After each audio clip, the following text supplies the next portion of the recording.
É um prazer estar aqui no primeiro encontro da RioAgora.org, que vai reunir especialistas em torno de temas para o Estado do Rio de Janeiro, com o objetivo de ter propostas para os candidatos ao governo do Estado do Rio de Janeiro, mas também candidatos a senador, deputado federal e deputado estadual pelo Estado do Rio de Janeiro, e que a gente pode implementar e fazer do Estado do Rio de Janeiro o lugar mais dinâmico do Brasil nos próximos 10 anos. Muito obrigado por estarem aqui. É uma honra começar esse painel com vocês.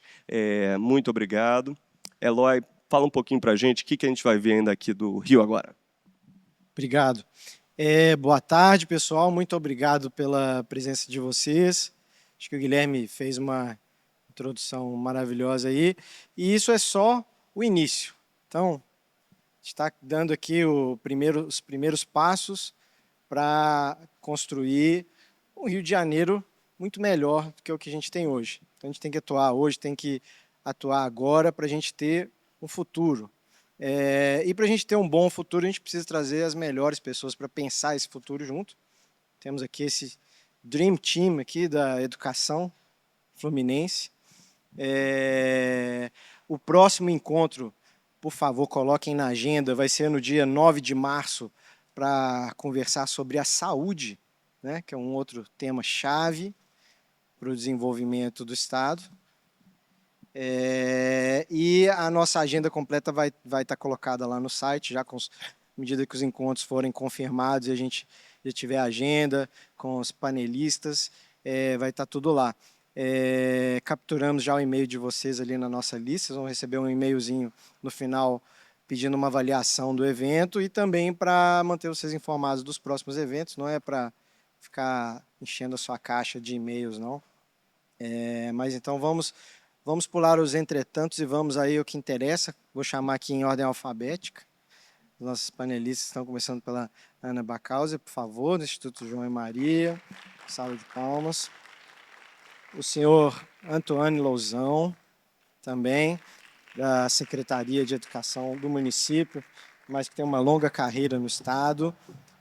Doutora Júlia Santana também, ex-secretária de Educação, sabe tudo, também uma servidora de carreira, mãe, que mãe sabe sobre educação, eu sou pai, e pai sabe sobre deseducação, a mãe sabe sobre educação.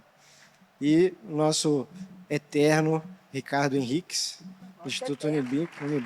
Gostou? Acho que é a primeira vez que você foi introduzido assim, não foi, Ricardo?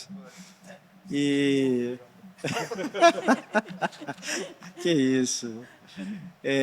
Então vamos dar início aqui. Eu vou começar pela Ana. Ela trouxe uma apresentação que vai ser colocada ali no painel. Podem usar os microfones aí. Eu não vou ficar aqui no meio, não, porque eu prefiro assistir vocês. E aí, são 15 a 20 minutos cada apresentação. As pessoas vão trazer 3 temas quentes, prioridades, 3 caminhos para solucionar e, quanto possível, até um benchmark, onde que foi feito.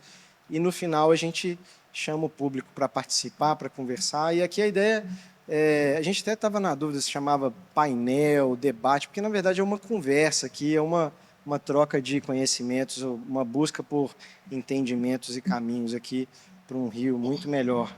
Obrigado, gente. Obrigada, Gui, pelo convite. Eloy, fiquei muito honrada em receber esse convite, ainda mais estar no painel aí com pessoas que estão há tanto tempo na educação. Eu sou presidente do Conselho do Instituto João e Maria Bacauser, mas eu sou arquiteta de formação, né? Eu estou aqui, acho que muito mais como representante da sociedade civil, uma pessoa que acabou se apaixonando pela educação pública e assim, porque acredita que isso aqui é a única forma da gente conseguir melhorar a desigualdade nesse país, e principalmente nesse Estado. Então, eu acho que é uma forma, a gente está aqui, essa iniciativa com todas essas pessoas, tentando abrir, né, a discussão para sair fora da bolha da educação, também acho super importante. O Instituto foi criado em 2007, é uma instituição familiar, sem fins lucrativos, e que tem como propósito melhorar a sociedade por meio de uma educação de qualidade. A gente trabalha apoiando municípios do interior do Rio de Janeiro, né, apoiando a alfabetização nessas redes públicas, focando da pré-escola ao primeiro e segundo ano. A gente apoia as secretarias, apoia os professores, trabalha com avaliação e monitoramento, e mobilização e engajamento. A gente atua atualmente em parceria com 2 municípios, já tivemos parceria com outros 2, e também tivemos a oportunidade de conhecer a realidade de outros 4 municípios que participaram do nosso processo de seleção. Então, eu acho que eu venho aqui falar desse lugar, né, de quem conhece um pouco da realidade do interior do estado do Rio. Então, venho trazer esse olhar. E qual é o impacto, né, da alfabetização na idade certa, né? Um adulto alfabetizado tem 2 vezes mais renda, 26% mais chance de um trabalho formal e 11% mais chance de ter uma boa saúde. E o que a gente considera uma criança alfabetizada? Lê em palavras, frases e textos curtos, localizam informações explícitas em textos curtos, infere informações em textos que articulam linguagem verbal e não verbal, como em tirinhas e cartazes, escrevem ortograficamente palavras com regularidades diretas dentre fonemas e letras e escrevem textos que circulam na vida cotidiana, ainda que com desvios ortográficos ou de segmentação. Eu quis trazer isso só para contextualizar como é que a gente trabalha, mas, assim, principalmente porque a gente está falando do interior do estado e a gente tem uma realidade aqui no estado que não é muito legal. Então, por causa desse trabalho nosso, a gente elege como prioridade o regime de colaboração, o ICMS Educação e a gestão para resultados. E onde é que a gente... Vamos começar pelo regime de colaboração, né? Por que ele está relacionado aí com o nosso trabalho? Porque é impressionante esse dado de que mais de 4 em cada 10 crianças não se alfabetizam na idade certa no estado do Rio. 55% de crianças alfabetizadas é a nossa média. A gente está abaixo do Brasil e a gente, assim, tem um longo caminho para atingir a meta, que é a meta de 80% de crianças alfabetizadas em 2030. Então, a gente tem, eu acho que, um longo e árduo trabalho e os municípios estão lá fazendo esse trabalho sozinhos e precisam do apoio do Estado para conseguir alcançar essa meta. Desses municípios, de 92 municípios, 85, que têm até 500 mil habitantes, a gente trabalha com municípios de pequeno e médio porte, somente 14 tem mais de 70% das crianças alfabetizadas na idade certa. E 2 só têm, hoje já atingiram a meta dos 80%. Eu acho que a gente traz aqui também, como o Gui falou, né, a gente tem que trazer esperança, que dá para fazer, dá para dar certo, e que tem exemplos aqui no Brasil, a gente nem precisa olhar muito longe. E aí eu trago o exemplo do Ceará, acho que tem gente aqui que trabalha com educação, outros não, né? A educação do Ceará é considerada a melhor do país. No Ceará, mais de 8 em cada 10 crianças aprendem a ler e escrever na idade certa. E o Ceará já atingiu a média de 85%. E o Ceará tem um vasto programa de regime de colaboração. É um programa que ele começou em 2007 e hoje eles estão com esse mapa aí quase todo verde. Então, acho que a nossa meta é ser igual ao Ceará. E o que a gente vê que são os principais fatores de sucesso, né, no Ceará? Por que a gente viu isso acontecendo? A gente elencou aqui os principais fatores: o apoio técnico, né, currículo integrado, material estruturado, formação, avaliação e monitoramento. A gente que está lá na ponta, a gente vê o quanto os municípios não têm condições de fazer isso sozinho. A gente apoiou 2 municípios a alinhar o currículo à BNCC, a Base Nacional Comum Curricular. Eles não tinham noção do que era. Se a gente não estivesse lá, provavelmente, né, não nos vangloriando, eles não teriam conseguido. Gostaria de poder ajudar muito mais a fazer isso. Então, a lei de 1/3, né, 1/3 de formação, também é impressionante. Os municípios não conseguem, eles não têm estrutura para conseguir implementar. Então, assim, existe uma dificuldade muito grande nesses municípios. E eu acho que assim, o uso de tomada de dados para tomada de decisão também é um ponto super importante. Você vê municípios que não têm sistema, não têm avaliação. A gente vai lá e tem que dar para eles formação de como eles podem analisar as avaliações, levar isso para a sala de aula, isso chegar lá na ponta, chegar na sala de aula. Às vezes, ele tem avaliação, mas eles não sabem o que fazer com o resultado, né? Teca está aqui, Teca é nossa diretora, e sabe muito bem, a Teca, quando eu trouxe ela, trabalhava com município grande, e aí chegou e falou, nossa, caramba, né? Esses municípios, é difícil aqui. Então, acho que o regime de colaboração, uma diretriz do Estado, é super importante para a gente conseguir apoiar, para poder eles terem mais acesso à informação, qualificação. Potência para parcerias em larga escala, e vou falar do próximo, porque eu acho que é junto o engajamento da sociedade civil também. Aqui no Estado do Rio, a gente vê poucas grandes organizações que trabalham no Brasil inteiro não estão no Estado do Rio. A gente tenta sempre entender o porquê.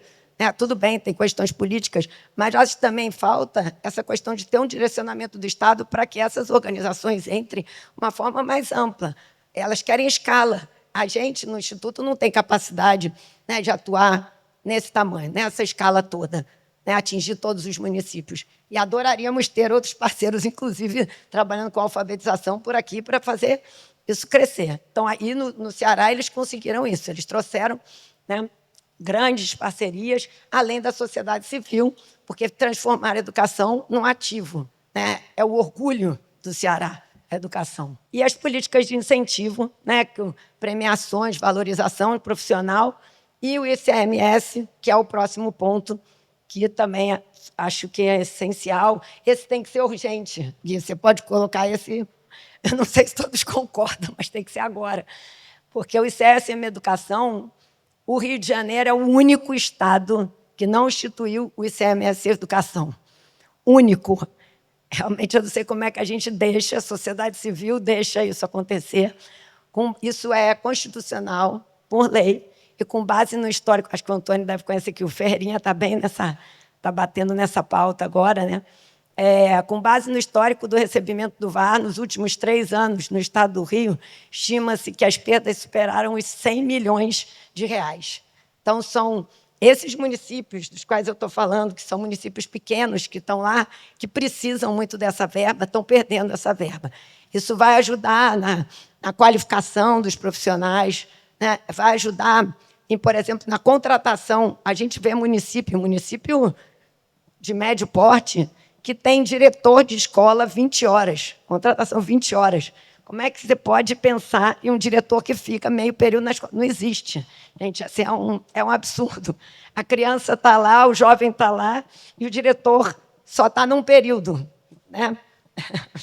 A cara da Teca, a gente chora, a resiliência, né?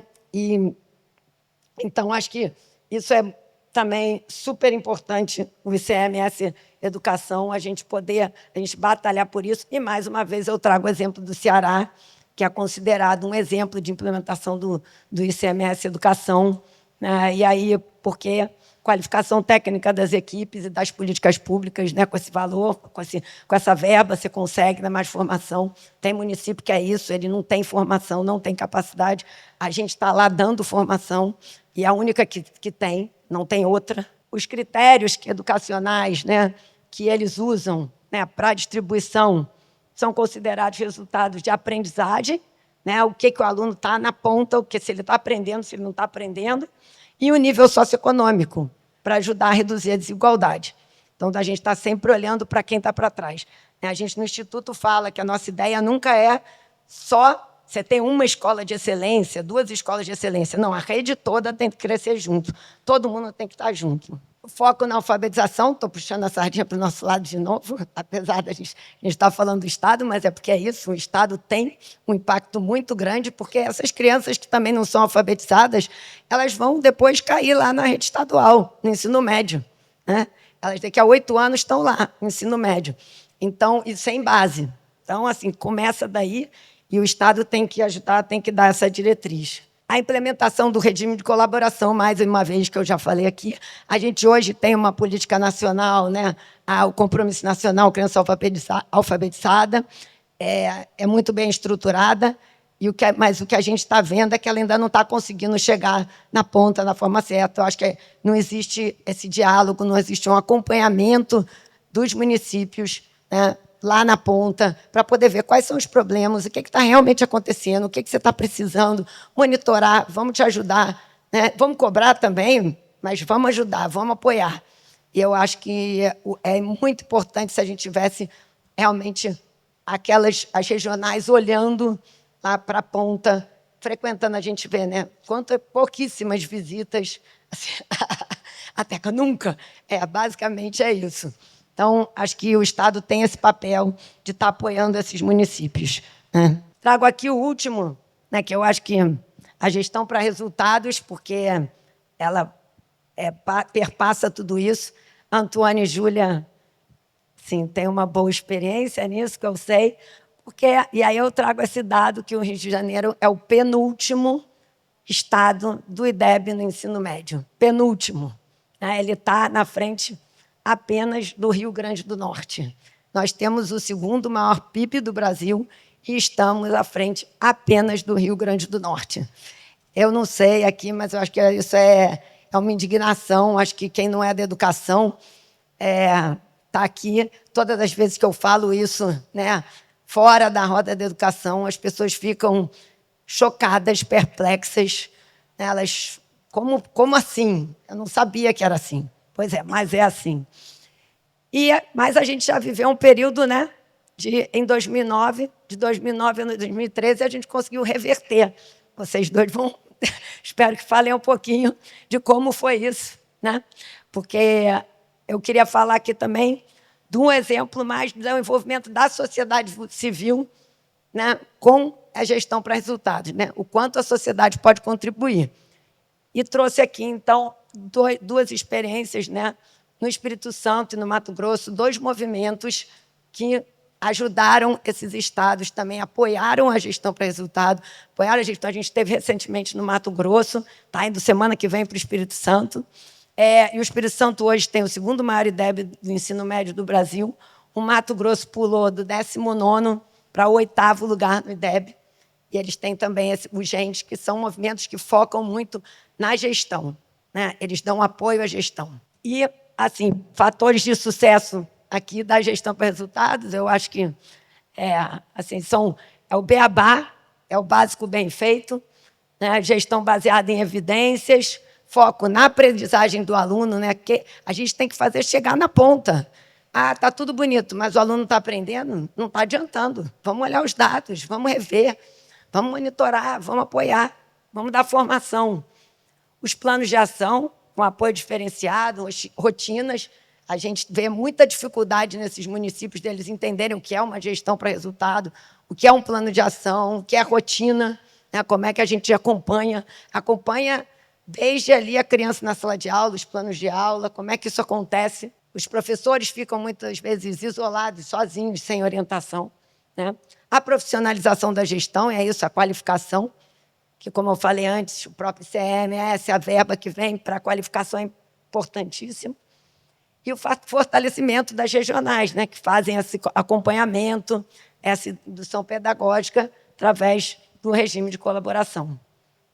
E políticas de incentivo. Já falei anteriormente um pouco disso. E eu quis trazer aqui o Educação Rio, que é um movimento que até a gente, né, Eloy, vamos conversar a respeito para juntar forças. É um movimento de pessoas, está aqui a Paula Rocha, a Paula Viana, a Bia, a Dani, um movimento de pessoas que ficaram perplexas com esses dados e querem transformar a realidade da educação nesse Estado, né? Então, acho que eu venho aqui realmente como essa pessoa da sociedade civil, representando essas pessoas. A gente tem um monte de gente já envolvida. A gente colocou o movimento de pé agora em janeiro, que a gente quer ser um apoio, né, um suporte para a gestão pública. A gente não quer fazer nada, eles sabem, mas é apoiar e trazer à tona esses dados, divulgar para que pessoas fora dessa bolha possam saber o que está acontecendo no nosso Estado, possam cobrar, possam ajudar a implementar boas políticas públicas e manter. Porque o que aconteceu lá em 2013 é um absurdo. E você vê no Espírito Santo, por exemplo, o quanto o movimento, o Espírito Santo em Ação, auxiliou essa transição de governo, fazendo com que as políticas exitosas fossem continuadas. E hoje, eu acho que está bem institucionalizado. Vou contar melhor semana que vem, depois que eu voltar de lá. Mas o que a gente acredita, né, que são os principais fatores de sucesso? Construção de um planejamento estratégico e agenda de gestão para resultados. Então, estamos juntos aqui. Articulação para a implementação das iniciativas estratégicas via parceiros do terceiro setor. Como eu falei, gente, tem muita gente boa especializada no Brasil, muita organização do terceiro setor, e a gente quer trazê-las para o Rio, a gente quer ajudar a ser um hub de organizações do terceiro setor, para a gente poder fazer essa articulação com a sociedade civil e com as gestões públicas, com as prefeituras também, né, para que eles possam atuar em mais municípios, apoiar, e monitoramento das iniciativas estratégicas, indicadores de resultados junto ao setor público. Claro que a gente não vai fazer tudo isso, gastar essa energia toda, né, sem monitorar, sem cobrar resultado. Acho que a gente não está aqui para isso, todo mundo já aprendeu que tem que ter resultado, que é possível, que há lugares em que tem resultado, já teve no Brasil. Então, vamos só fazer bem feito, vamos fazer o básico bem feito e certo. Então, o que o Educação Rio se propõe a atuar, né, em 26, 27, mobilização e engajamento. Então, é um planejamento estratégico para a educação do Estado. A gente ali está aí, a gente já está trocando muito com Todos pela Educação, com uma parceria com eles estão nos ajudando, eles estão com várias frentes, né, em relação aos estados, e aí a gente vai potencializar essa frente no Rio. A gente está também com a parceria de uma consultoria de gestão, que vai estar mapeando, diagnosticando as principais prioridades para o Estado e pensando, né, em políticas públicas. Então, a gente está aí nesse caminho, estamos nesse debate, para poder apoiar para mostrar para os candidatos, né, e depois apoiar o governo de transição. A ideia é a gente estar junto agora.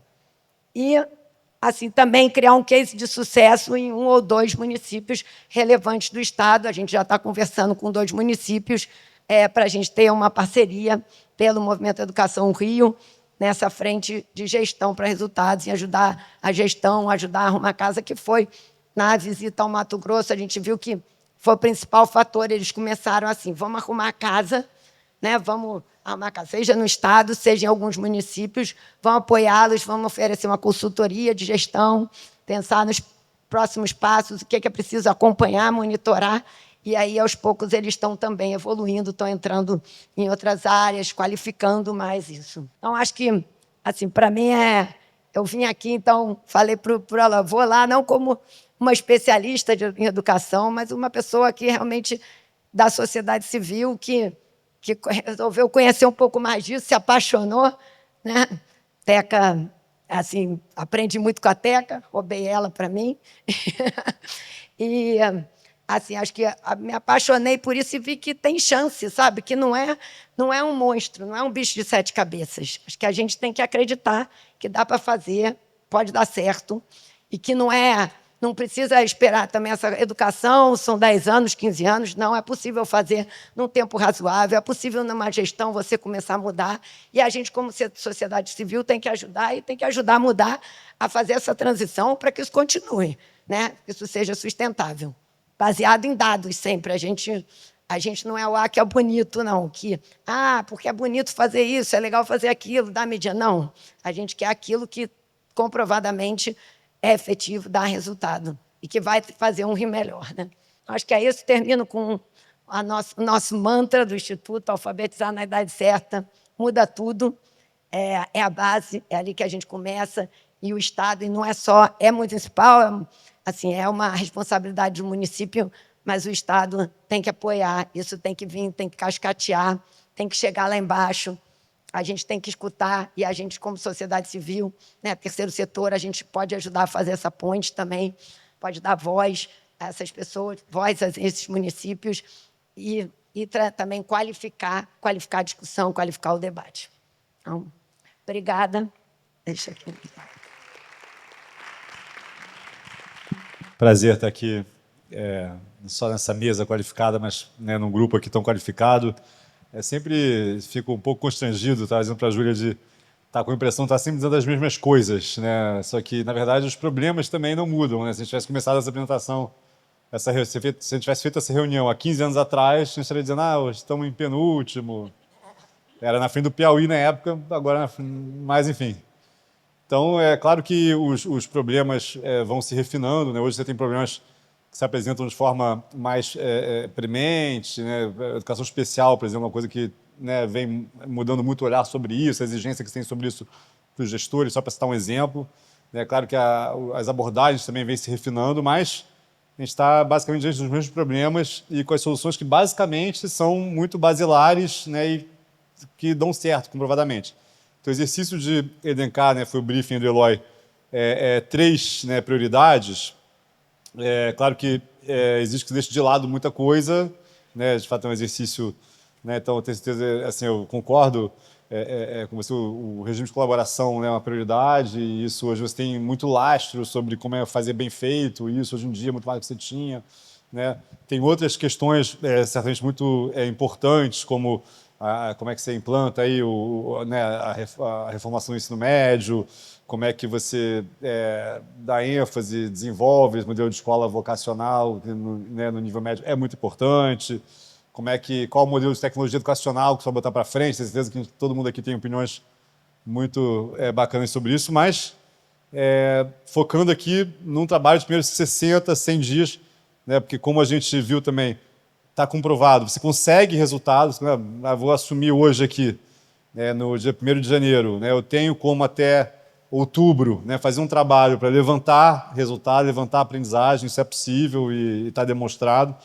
Então, dentro dessa ótica, que a gente, de fato, priorizaria num tempo muito curto, né? Então, acho que a primeira coisa realmente é um programa voltado para resultados de aprendizagem, né? Então, que a gente pode debater aqui também, como é que a gente lida com as diferenças de aprendizagem, né, numa mesma turma, como é que separa os alunos, como é que é a nossa abordagem do reforço, como é que avalia, né? Mas, basicamente, é isso, né? Você vai ter um currículo por habilidade, vai ter um programa de formação para implantar isso, vai priorizar essa habilidade, vai diagnosticar o que está pegando, né? Vai fazer a rodada ali, vai fazer um bom programa de reforço. Né? Teca também é especialista nisso, me ensinou muita coisa nessa área também. Né? E vai rodar com um material de apoio, com também um grupo de campo. Né? A gente criou lá atrás, lá no estado, né, os agentes de acompanhamento da gestão escolar que estão lá até hoje, mas não sei bem, né, porque depende de um norte, de uma diretriz, isso, né, mas é importante essa presença, esse acompanhamento com os planos de ação, para corrigir rumo rápido. Então, isso é um primeiro pilar, né, acho que incontornável. Então, assim, eu me sinto realmente meio ridículo estar falando que é uma coisa muito óbvia, né, mas assim, você precisa, né, colocar isso de pé, isso precisa ser puxado pela aprendizagem, né, porque também os gestores falam, não, vamos ver esse fluxo, tal, né, evidentemente, a gente estava comentando da questão né, da aprovação automática, que você pode ficar até em 6 disciplinas, realmente isso tem que ser revisto, né, mas qualquer que seja o programa, ele tem que ser baseado em melhorar a aprendizagem, né, você vai medir pela nota, pelo nível de proficiência, mas né, se pode discutir como é que você vai desdobrar essa meta e tal, mas né, o beabá está aí, sem dúvida, isso é incontornável. Acho que uma segunda coisa que acho que não dá para postergar, né, é realmente pensar no planejamento e na alocação da força de trabalho, né, porque o Estado ele tem, inclusive, tecnicamente, um know-how disso, assim, acho que o time lá, né, já sabe fazer esse negócio, começou antes de outras redes, né, acho que então não é assim completamente deserto, assim, tem uma competência disso aí na equipe, mas evidentemente também exige uma liderança e uma diretriz para isso, né, essas coisas se desorganizam rápido, né, e você precisa, isso que vai primeiro permitir você zerar déficit de professor, né, e ter a casa organizada para que você comece o primeiro dia de aula com os professores ali alocados, sem déficit, né, vai permitir vir ao encontro realmente de novas exigências, como eu mencionei, educação especial, né, uma coisa que não se resolve só com gente, mas que é uma coisa que está demandando muita gente, né, muita mão de obra, né, então você precisa liberar recursos para isso. Então, então você precisa ter isso organizado. A gente fez um esforço desse com o apoio da sociedade, né, de muita gente que está à frente de organizações que estão aqui hoje, a gente montou isso lá no município, né? Enfim, se dá resultado. Agora, você vai também ter que... não tem mágica, tem alguns debates que tem que enfrentar. Então, por exemplo, no município a gente enfrentou ano passado, não sei se eu vou causar polêmica aqui, talvez, mas a questão da organização da carga horária. Como é que você vê lá a reserva de 1/3 para o planejamento? Né? Em algum momento, no movimento, assim, não estou dizendo que o professor precisa de tempo para planejar, que o trabalho é árduo, não é árduo, tudo ele é muito árduo, né? Ele precisa de mais tempo, tudo isso. Agora, num dado momento, se decidiu que isso não ia ser mais contabilizado em hora de 60 minutos, mas de 50, quer dizer, então, tudo isso podia ser reduzido, tanto tempo de aula como o tempo de planejamento em relação ao que era a carga horária prevista no concurso. Tudo bem, mas isso tem um custo, né? E ninguém apresentou essa conta. Então, parece que o Estado falou, não, beleza, paga hora extra para a galera, ou deixa déficit, deixa sem professor, né? Mas tem um preço que não está explícito nisso, né? E que precisa ser explícito e precisa dizer como é que vai resolver, né? Então, precisa ver, né, organizar. Claro, tem muita coisa, verba de projeto, ver onde é que está a galera, sempre tem esconderijo de gente, tem tudo isso, né? Mas também tem esses grandes debates que precisam ser enfrentados, né, como esse da carga horária, debates, por exemplo, de licenças e readaptações, né? A gente tem uma grande massa de mão de obra readaptada que hoje certamente não vai encontrar, né, a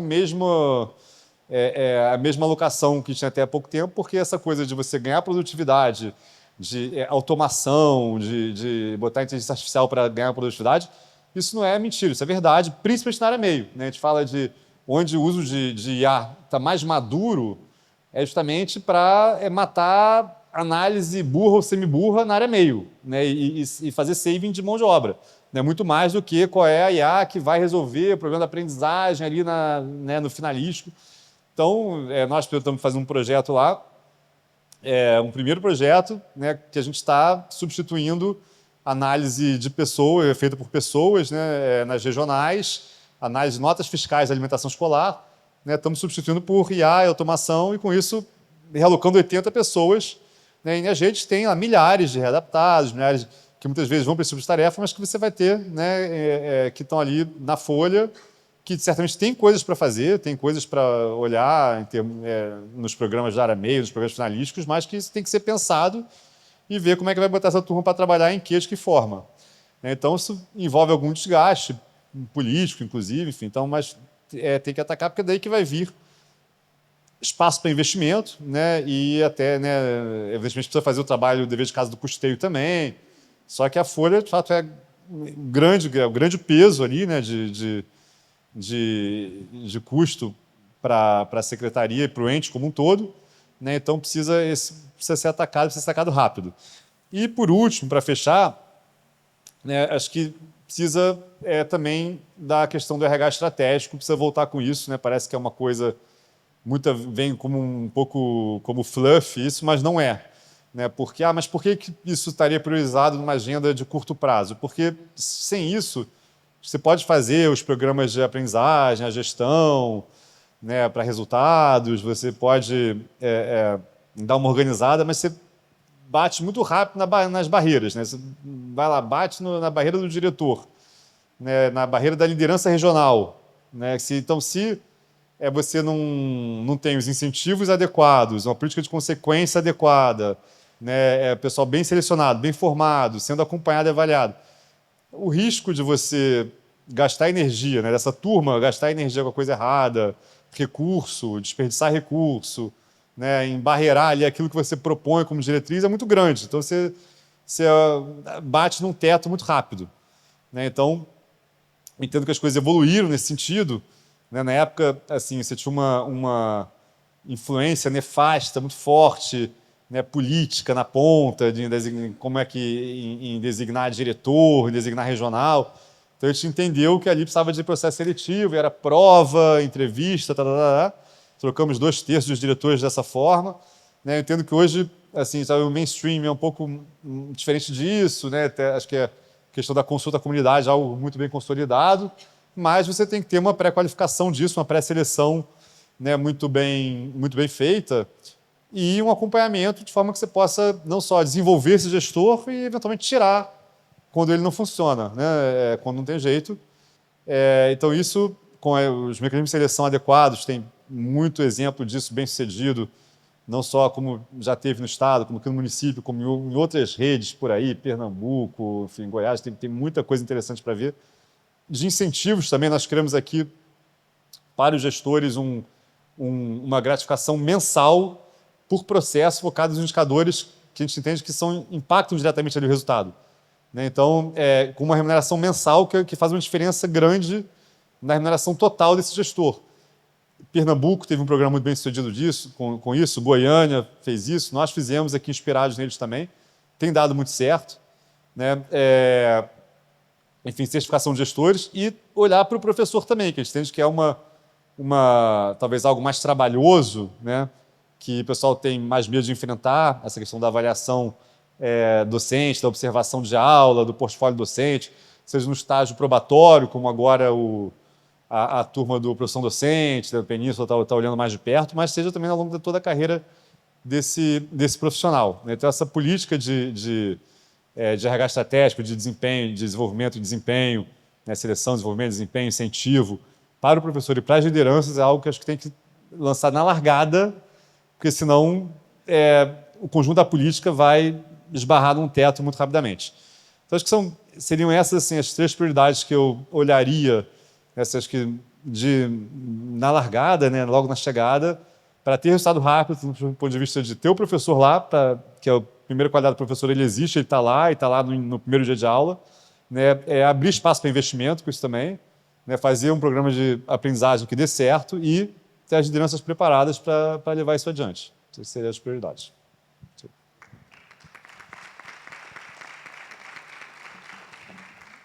Praticamente tudo aqui que você falou não depende tanto de um alinhamento com o legislativo, que facilita, né? Nem tudo, algumas coisas para alocação da força de trabalho, pode ser que você vai ter que fazer um reajuste legislativo e aí tem que ter esse alinhamento, assim, porque também é importante nessas medidas a gente pensar o que dá para fazer por vontade própria do Executivo e o que precisa do Legislativo também. Vai ser eu? Muito bem. Então vamos passar agora a palavra para Júlia Santana, por favor. Eloy e Guilherme, muito obrigada pelo convite. A gente, assim, eu acho que a gente se enche de esperança nesse momento agora que o Estado do Rio está vivendo, eu tenho muito medo do que pode vir a acontecer, mas também tenho muita esperança, Então, parabéns pelo evento, parabéns pela iniciativa. Eu acho que adorei ouvir você falando de pragmatismo, porque assim a gente ter essa oportunidade de ter um documento, ao fim desse movimento que vai trazer coisas muito concretas, muito aterrizadas, e muito práticas e possíveis. Eu acho que vai ser extremamente importante. A gente, infelizmente, vive numa realidade, ouvindo a Ana e o Antônio falar, quando a gente está fora do Estado do Rio, trabalhando com educação, muitas das pessoas olham para a gente e falam, e aí? Como é que pôde? O que houve? O que aconteceu? Eu acho que a gente também precisa olhar para a gente, cada um de nós, e tudo disso que a Ana trouxe, que o Antônio trouxe, que o Ricardo vai trazer, o que a gente não sabe disso é se indignar pelo que a gente não sabe. Então, Ana, eu queria te dar parabéns pela tua força, porque não é fácil estar liderando um processo, um movimento em relação à educação pública no Estado do Rio. Infelizmente, uma sociedade é reflexo também da sua população, e da sua elite, das suas lideranças. Então, a gente vive num Estado, eu queria começar dizendo isso, em que, no dia 17 de novembro do ano passado, passou um decreto autorizando alunos do primeiro ano e do segundo ano do ensino médio a serem reprovados, quer dizer, a reprovarem em 6 disciplinas, ou matérias, ou componentes curriculares, como vocês quiserem chamar, e passarem de ano. E o que aconteceu no dia seguinte? Nada. A gente vive num Estado que é o único que não passou o ICMS educacional. E o que aconteceu? Nada. A gente sabe disso? Existe um bloco de carnaval falando pelo ICMS educacional? Não, né? Então, assim, eu acho que tudo que não está... Vou fazer a defesa desse bloco. Tudo que não nos gera indignação, gente, piora. Eu acho que isso é responsabilidade. Não sei se você concorda, Guilherme, assim, e a beleza do esforço de vocês é esse, sabe, assim, trazer para o estado do Rio. Gente, vamos olhar, vamos... Está aqui, está no nosso pé, né? Assim, escolas públicas e privadas no estado do Rio são absurdamente distantes. A gente não sabe o nome da escola pública mais perto da nossa casa. É constrangedor, né? Então, a gente precisa, sabe, Guilherme, eu acho que vai ser muito importante a gente ter um documento em que daqui a X meses, que eu vou ficar acompanhando as redes sociais e todo o esforço que vocês vêm fazendo, que diga o que a gente vai cobrar no início do ano que vem. A gente está num momento muito especial também, porque o Rio de Janeiro, e a gente também não acompanha isso no detalhe, graças a, sei lá se existe Deus, mas graças a alguma coisa, no último dia do ano, protocolou o pedido para adesão ao programa de renegociação de dívida, cuja estrutura vai trazer bastante dinheiro para a educação do Rio de Janeiro no ano que vem, né?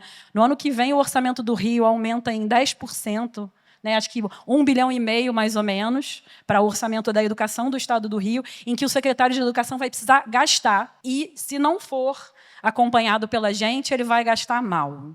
Né? Então, a gente tem a faca e o queijo na mão. A gente tem um momento em que a gente precisa acompanhar o debate eleitoral agora, né? Tá falando daqueles pontos que a organização vai trazer, né, que são extremamente importantes, cobrando, Eloy, cada um dos candidatos, né, para que em janeiro do ano que vem a gente esteja olhando e vendo se isso vai acontecer. Isso que o Antônio falou. Ele falou assim, é constrangedor falar das mesmas coisas. Para mim é mais constrangedor ainda que eu vou falar como segundo. Eu vou repetir o que o Antônio falou. Mas eu acho que, como mantra, sabe, a gente precisa tocar algumas realidades. Logo depois que eu saí, eu sou servidora do Estado do Rio, eu acho que, para aqueles que não conhecem, a gente falou assim muito nas internas, o Antônio e eu participamos de um momento que foi muito importante no processo do planejamento da história da educação no Rio de Janeiro. O Rio de Janeiro, em 2009, era isso? Estava em penúltimo lugar no IDEB, e só perdia para o Piauí, o Antônio lembrou o Estado. E, em 4 anos, foi isso? Subiu para a 4ª posição no IDEB, né? Num trabalho que foi muito coordenado e que considerou a parte pedagógica, a parte de gestão de pessoas e a parte de infraestrutura. Foi extremamente importante tudo o que aconteceu. Mas, como tudo que é complexo envolve muitos detalhes, pode-se desmilinguir em pouco tempo, né? Eu acho que o Eloy falou agora, né? Assim, eu acho que um dos pontos que vai ser extremamente importante nesse novo momento é a gente buscar uma grande proximidade, um grande trabalho junto ao legislativo. Tudo isso que a gente vem falando é fundamental, mas é muito importante e é um grande desafio. Converso sempre que tenho a oportunidade de conversar com o Ricardo. Assim, a gente tem 3 estados, né? E o que eu estou falando sou eu, não é o Ricardo. Não vou responsabilizar o Ricardo. Mas assim, a gente tem 3 estados. A gente tem o estado do interior, a gente tem a Baixada e a gente tem a capital. E, infelizmente, cada cidadão pensa com a sua cabeça e acontece que a gente não consegue, muitas vezes, uma solução para o nosso Estado, porque a gente não tem a consciência do que está acontecendo na Baixada, no interior. Eu acho que, nesse momento agora, essa tensão, tanto ao processo eleitoral, quanto ao que vai se sustentar depois na Assembleia Legislativa do Rio de Janeiro, diz muito respeito a gente ter muita consciência desses 3 Rios de Janeiro que a gente vive, né? Assim, não dá para desconsiderar nenhum dos 3. Obrigada. E, muitas vezes, eu acho que a gente pensa, por viver na capital, que ser bem votado na capital resolve, ou que estudar na capital resolve, né? É muito diferente, né, Ana? Então, um ponto que você destacou e que nossa, que bom que você falou antes, porque eu não ia trazer, e é uma grande falha minha, assim, a Secretaria de Estado de Educação do Rio ainda é muito pouco... ela recebe muito pouco essa questão relacionada à discussão do regime de colaboração, né? Eu acho que a relação com os municípios, pelo que eu sei, segue sendo no âmbito de matrícula e vagas, né? Mas se fala muito pouco da importância do apoio, da relação com municípios. Eu tive a sorte, né, quando fui secretária de Educação de Minas, de aprender muito em relação a essa relação. E eu acho, Ricardo, que você vai concordar. Se a gente está tratando bem disso e a educação tem presença em todos os municípios, a ajuda muito, sim, né, a esfera do legislativo. A gente tem como se retroalimentar. Eu acho que o trabalho que a gente fez em relação ao processo de municipalização em Minas ajudou muito a relação no legislativo lá. A gente não tem mais esse desafio aqui no Rio, municipalização já foi algo que a gente alcançou, mas eu acho que a gente tem que aproveitar oportunidades, né, de contato, de investimento, de troca junto aos prefeitos para conseguir sustentar também um bom legislativo com esse processo, né, do dia a dia. Não é só a eleição, é a relação depois, né, sem sombra de dúvida. Eu queria trazer a encomenda, né, sobre os 3 pontos principais. Eu vou tentar ser bem breve, Eloy, para não tomar muito tempo, mas é um grande bloco pedagógico. Né, assim, eu acho que, infelizmente, no Brasil, a gente ainda vive uma realidade em que a gente tem a Base Nacional Comum Curricular, a gente tem os currículos das redes, né, e que, salvo engano, Alice, não sei se é esse o número, mas 70% dos currículos do Brasil são cópias da Base Nacional Comum Curricular. Não sei se está nesse número aí, mas, assim, infelizmente, nossos currículos não são currículos amadurecidos.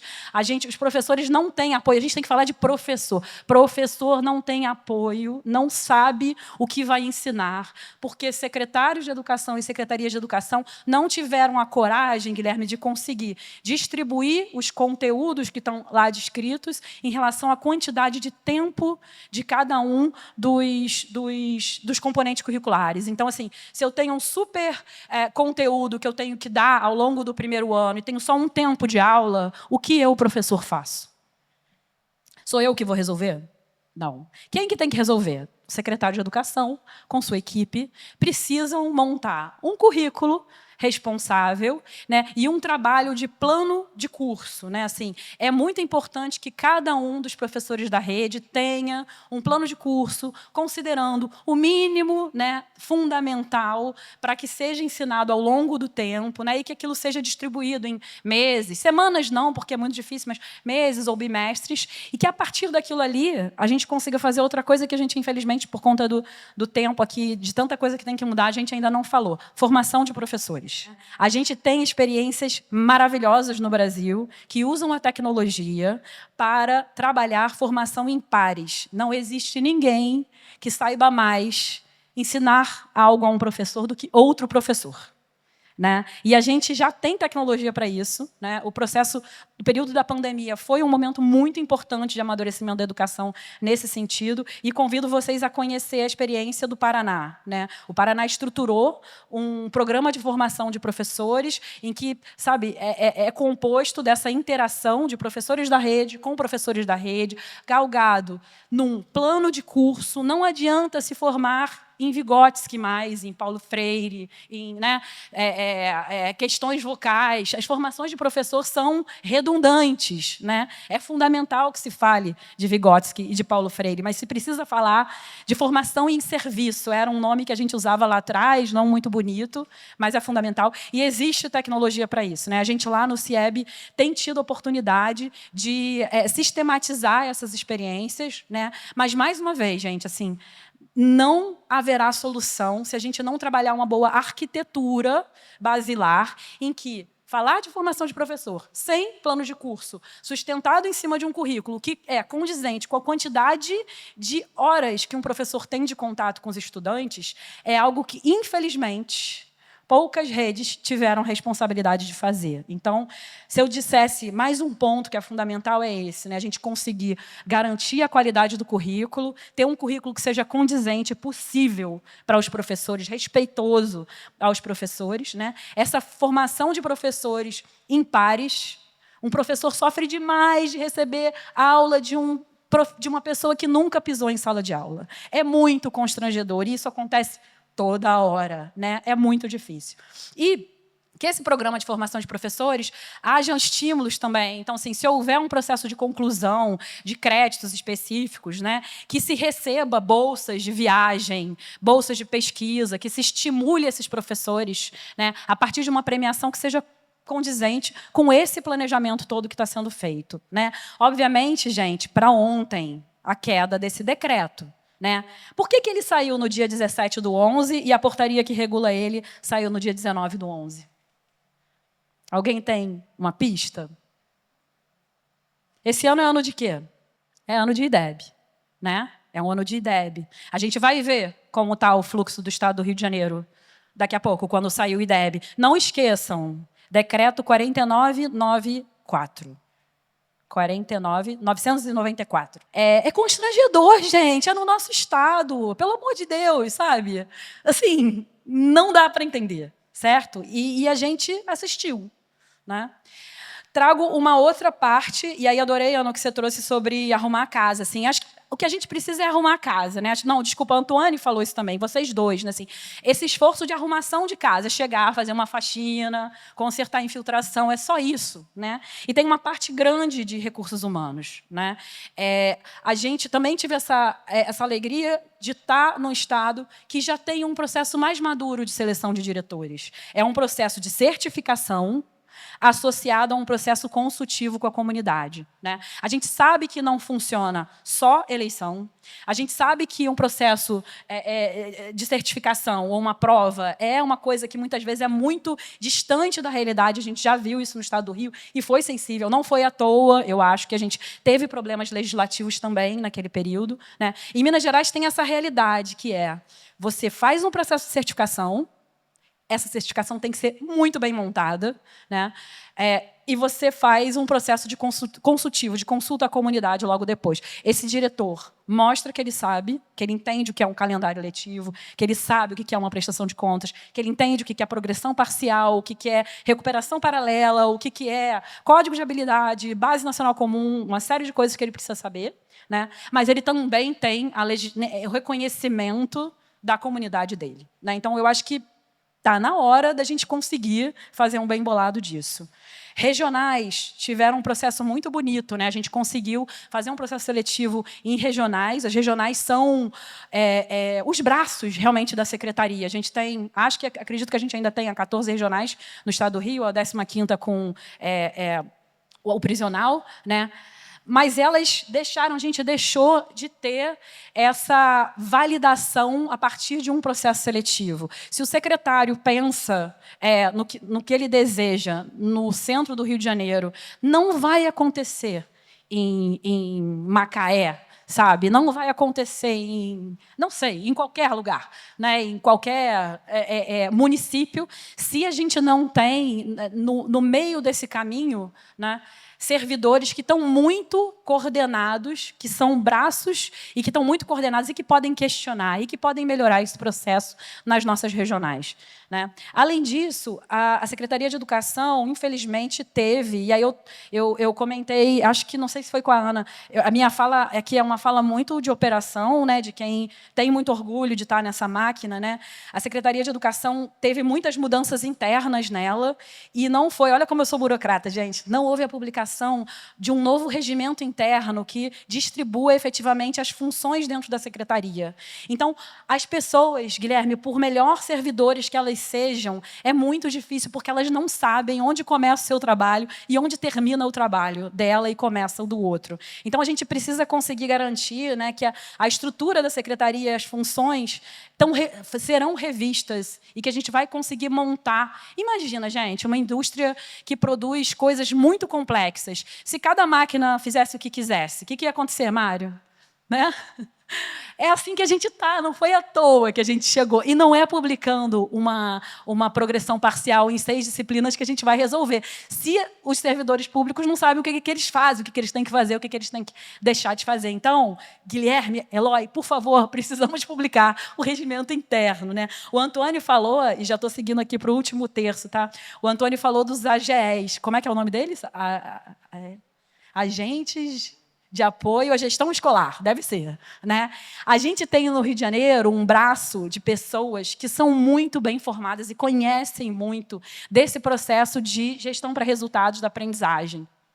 Mas, infelizmente, eles estão também perdidos nessa situação em que as expectativas sobre os trabalhos deles mudaram, né? Salvo engano, são centenas de pessoas, eram mais de 100, eu não sei, Teca, se você sabe como é que está isso agora, mas a gente tem muita gente importante trabalhando nisso. E o Rio de Janeiro tem também uma carreira que é ouro e que nem todos os estados têm, chamada inspeção escolar.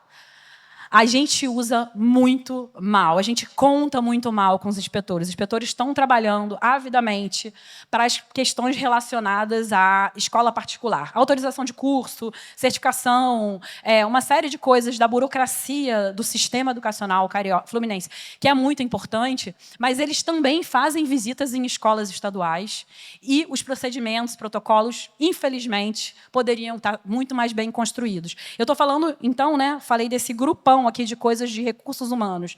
É como se a gente tivesse um exército de pessoas que acreditam muito na mudança, mas esse exército está muito desorganizado. Tristemente desorganizado. E eu acho que é fundamental a gente conseguir montar bem isso. Então, recapitulando, certificação com processo consultivo de diretor, processo seletivo para regional, revisão dos regimentos e organização da secretaria, incluindo os inspetores escolares e os AGEs. Fecho a minha fala com uma parte que não pode ser deixada de lado. A gente tem no Estado do Rio alguns dos contratos mais complexos do Brasil, de execução orçamentária e financeira muito complexos. O Estado do Rio executa a parte de alimentação e de limpeza das escolas de forma terceirizada. Esses nossos estudantes estão tendo contato. A pessoa que faz a alimentação deles e que limpa diariamente a escola é um processo muito grande, um valor muito alto, e que a gente precisa garantir que esse procedimento está sendo cada vez revisto, sempre revisto, e conhecer esses recursos, esses valores. A gente tem esses dois contratos que são muito grandes e muito importantes, e todo e qualquer gestor que tem contato com isso no Estado do Rio precisa de apoio. Precisamos conhecer isso. Temos uma situação também muito sensível em relação ao transporte rural. Salvo engano, atualmente, o Estado do Rio gasta 200 milhões de reais em transporte rural para 300 escolas. 200 milhões. Gente, é o nosso Estado. Então, eu acho que esse relatório, essa nossa perspectiva de encontrar esses caminhos vamos buscar entender quanto custa cada um desses objetos que a gente contrata e que a gente executa para que o nosso estudante esteja em sala de aula sendo bem, sendo bem amparado. Vamos, Computadores. Houve um aluguel em 2018, salvo engano. Estão eles lá, os mesmos computadores, de 2018, sendo usados exaustivamente num momento em que a gente está falando de inteligência artificial. Além disso, ar-condicionados. Houve uma compra há 5 anos de ar-condicionados, e as peças, a substituição de peças, é algo que é nebuloso na regulamentação em relação ao que pode ou que não pode um diretor. Então, os estudantes passam muito calor. Muito calor. Imagina um ar-condicionado que não tem manutenção há 5 anos. Estou fechando, então, aqui a minha fala, querendo falar de esperança. A gente também tem uma realidade em que a gente não pode deixar de falar. A capital do Rio de Janeiro, infelizmente, ampara os seus estudantes de ensino médio, majoritariamente no noturno. A gente tem uma grande defasagem, um grande déficit de escolas estaduais de ensino médio no Rio de Janeiro, capital. Será que esses recursos que vêm do Propag poderiam servir para a gente conseguir fazer construção de escola e, por fim, conseguir receber os estudantes de ensino médio da nossa capital num horário decente? Menos constrangedor, entende? A gente tem o drama das escolas compartilhadas aqui, que acredito que não deve ter avançado muito. Não sei como é que isso está em relação à Secretaria Municipal e o Estado do Rio de Janeiro. Mas, gente, vem aí cerca de 1,3 bi anuais. Dá para construir bastante escola. Eu acho que a gente também tem que, fechando mesmo a minha fala, viver olhando para esse estudante que está morrendo de calor, que está sendo atendido por uma equipe que está muito afoita e aflita para atendê-lo, mas, infelizmente, com muita dificuldade de entender seu processo, que não tem um plano de curso estruturado e que, se ele for reprovado em 6 componentes, ele vai passar de ano. E aí? Obrigada, gente.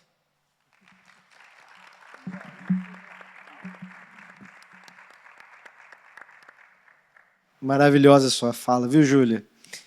Eu sei que hoje você está mais inspirada porque é seu aniversário.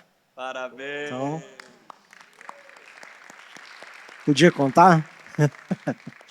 Mas é uma fala de quem vive a educação. A gente consegue sentir isso. E agora, para fechar com chave de ouro, passo a palavra para o Ricardo Henriques. Que responsa, hein, Ricardo? É uma honra estar aqui, Ana, Antônio, Júlia, poder estar dividindo com vocês. Guilherme, Eloy, vários conhecidos, muitos amigos, é ótimo estar aqui. Eu acho que eu só vou ser repetitivo, então vou falar as mesmas coisas com outras palavras, provavelmente. Mas é só que essa iniciativa, Guilherme, só para registrar, eu acho que tem que estar no contexto, me parece, que a Ana trouxe no início, de uma das experiências muito bem sucedidas, que é do Espírito Santo em Ação. Certo? Ela começou numa situação muito dramática, que estava associada ao período de violência urbana, tá? Que, do ponto de vista relativo, talvez tenha sido, para regiões metropolitanas, a pior situação que o país já viveu nas últimas 3 décadas. Então, acho que é um sinal de esperança saber que, naquele contexto, você fez uma virada. E, evidentemente, isso passou por uma movimentação muito consistente da sociedade civil e para a eleição de um governador que foi capaz de tornar a si a responsabilidade devida naquele contexto. Então, acho que só uma coisa, fazendo uma pequena ressalva na tua abertura, Guilherme, você pode até acabar com a unidade X aqui daqui a 6 meses, mas a iniciativa que está por trás do Rio Agora, se bem-sucedida, deveria permanecer pós-eleição. Tá? Acho que isso é importante. Não sabia que ia ter esse impacto. E acho que pode ser uma coisa generosa, como tudo que você constrói, pode ser que envolva outras instituições, pode fazer... Né, a gente já teve experiências bem interessantes no Rio, então acho que dá para fazer isso só para não perder esse ponto. Tá? Agora, o pano de fundo aqui é que como é que você projeta um futuro que seja ousado, desejável e possível? Né? Ou seja, a nossa grande questão é sempre como é que você consegue ter uma utopia sólida com capacidade pragmática de execução. Certo? É isso que é o dilema. E o tema é só um pouquinho, é só a provocação aqui, certo? Passa pela ideia de que as democracias, eu não vou falar do geral, nem do Brasil, mas vou falar aqui do Rio, não estão entregando. Elas não entregam. E o caso do Rio de Janeiro em educação, estou contido aqui, Bia, na educação, certo? É um caso muito curioso, porque ele tem valor na literatura acadêmica muito sólido, por uma visão que raramente se estabelece, mas que é importante ser feito. É um case categórico de fracasso. Tá certo? E você tem muitos estudos de casos de sucesso. Tá? Quando eu estou pensando no estado do Rio de Janeiro. Tá?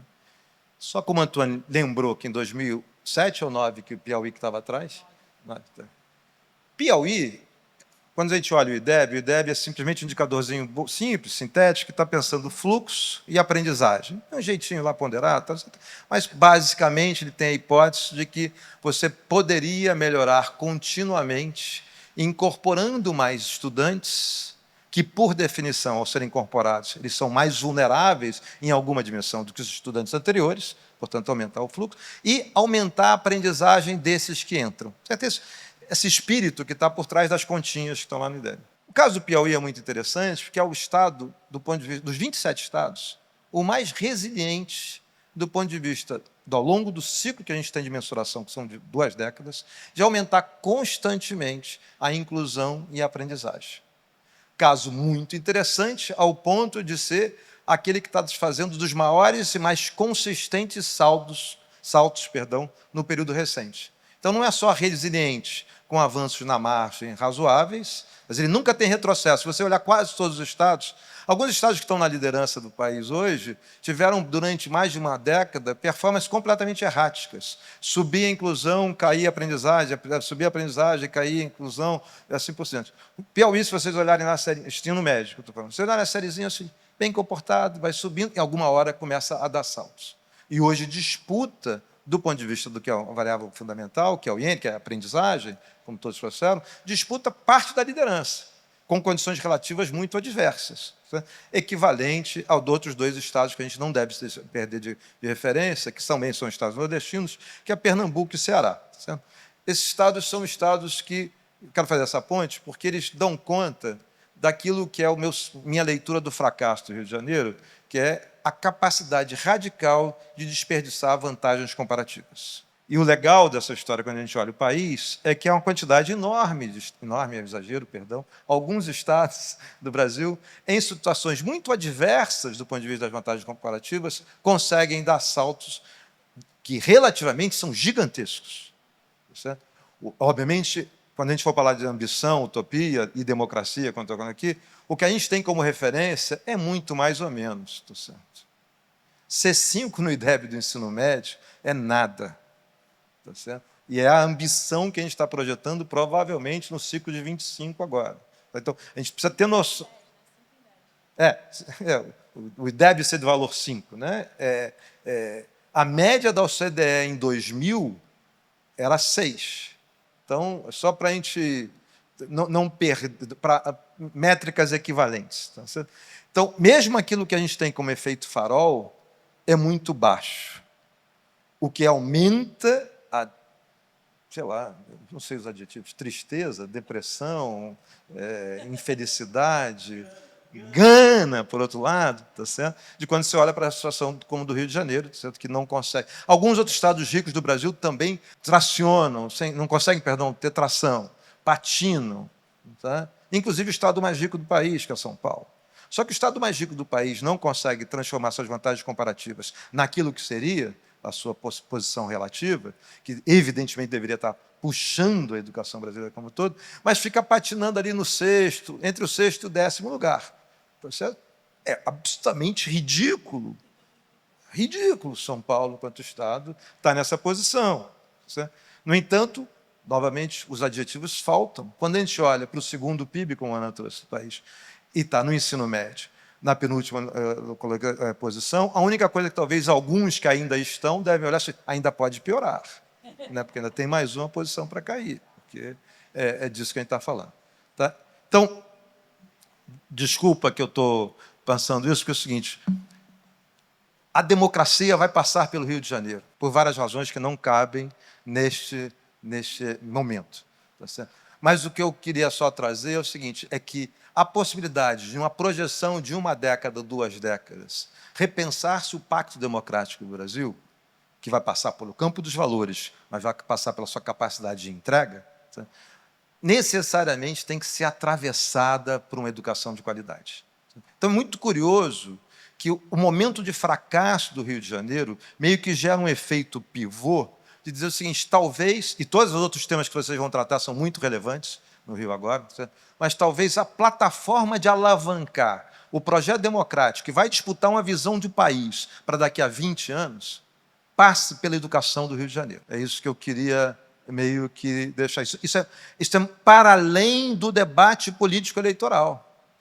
Mas, evidentemente, está enraizado em vários traços dos ódios, dos ressentimentos, dos marcadores das desigualdades que a gente tem no Rio de Janeiro, que são de intensidade, certamente, mas, por vezes, de natureza distinta de outros lugares do país, que faz com que você pivote a possibilidade de um projeto autoritário ser soberano a partir desta plataforma regional que é o Estado do Rio de Janeiro.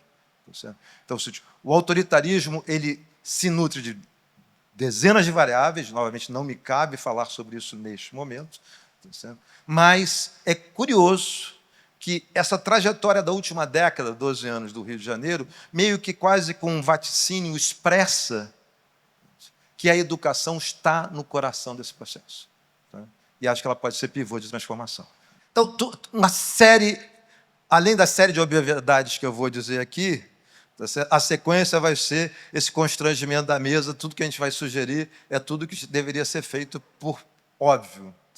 Seria muito legal que a gente estivesse discutindo a fronteira do desafio pedagógico e entender como é que efetivamente a inteligência artificial generativa, para além dos elementos preditivos que o Antônio trouxe, poderia ser útil para a aprendizagem. Está tão longe disso, e evidentemente a gente deve pensar sobre isso, mas que a gente tem que fazer tudo o que Ana, Antoine e Júlia trouxeram, que são intervenções basilares nas 4, 5 dimensões que vocês trouxeram, né? Na pedagogia, na infraestrutura, em pessoas, no regime, né?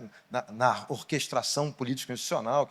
Agora, só que o óbvio é o seguinte, esse futuro vai ser definido pela educação básica, não é só política educacional que a gente está falando. É desenvolvimento, é produtividade, é redução de pobreza, estabilidade democrática.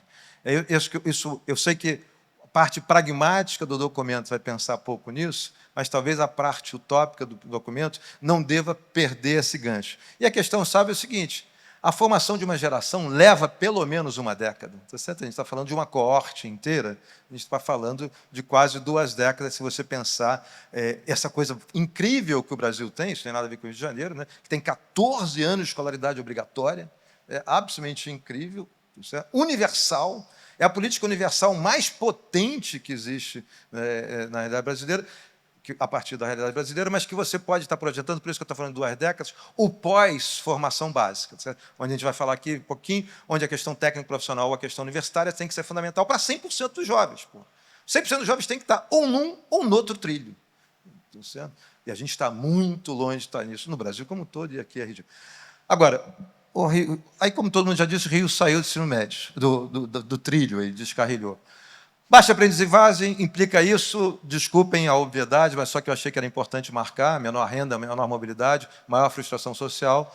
E a democracia depende dessas 2 coisas, da capacidade cognitiva e do pensamento crítico disseminados pela população como um todo. Não é suficiente, porque a gente sabe dos... Está gravado, né? Das excentricidades que pessoas, inclusive com formação universitária, são capazes de fazer e praticar com negacionismos incompreensíveis até 2 décadas atrás na humanidade, certo? Mas a escolaridade não é suficiente para resolver isso, mas o outro lado é fundamental. Sem ela, a gente não vai conseguir fazer isso. E a gente precisa ter isso em larga escala. E, de novo, isso é muito importante para a realidade do Rio de Janeiro, para o Brasil como um todo. A gente tem que sair da armadilha de seletividade. Eu não posso continuar pensando em educação de qualidade só para alguns, como a gente segue fazendo. Então, aqui, o problema é que a gente universaliza o acesso, não universaliza a aprendizagem adequada ainda é uma exceção, a Ana trouxe isso, o Antônio também mencionou, o desafio é garantir uma trajetória que vá da creche até o ensino médio, como eu falei, ensino médio técnico profissional ou superior, e a coordenação é chave. Aí, eu não tinha falado com a Ana, mas aí a questão vai... Só para fazer uma etapazinha, alfabetização, Ana, sem leitura fluente do seu 2º ano, o atraso é acumulativo, não é isso? Seu foco, sua dedicação. Mas a segunda parte, também não combinei com a Ana, é fundamental. A alfabetização não é uma agenda municipal, ou estrito senso municipal. Tá certo? Eu preciso de todo o sistema de incentivos que está por trás dessa coisa. E é feito pelo governo do Estado. Tá? É óbvio que uma cidade como a capital do Rio de Janeiro ou como Niterói tem recursos, tem capital humano, tem pessoas suficientes para fazerem suas trajetórias independente disso. Mas são 2 em 92. A divisão de 3 da Júlia, ela está certa, só que ela tinha que dar uma... É interior, Baixada e Leste, Rio e Niterói. Tá certo? É o melhor jeito de dividir esse estado. Tá certo? O Leste Fluminense e a Baixada são muito parecidos, é absolutamente desesperador com o volume populacional que a gente tem. As qualidades que estão na educação lá são realmente, acho que desespero é a melhor palavra.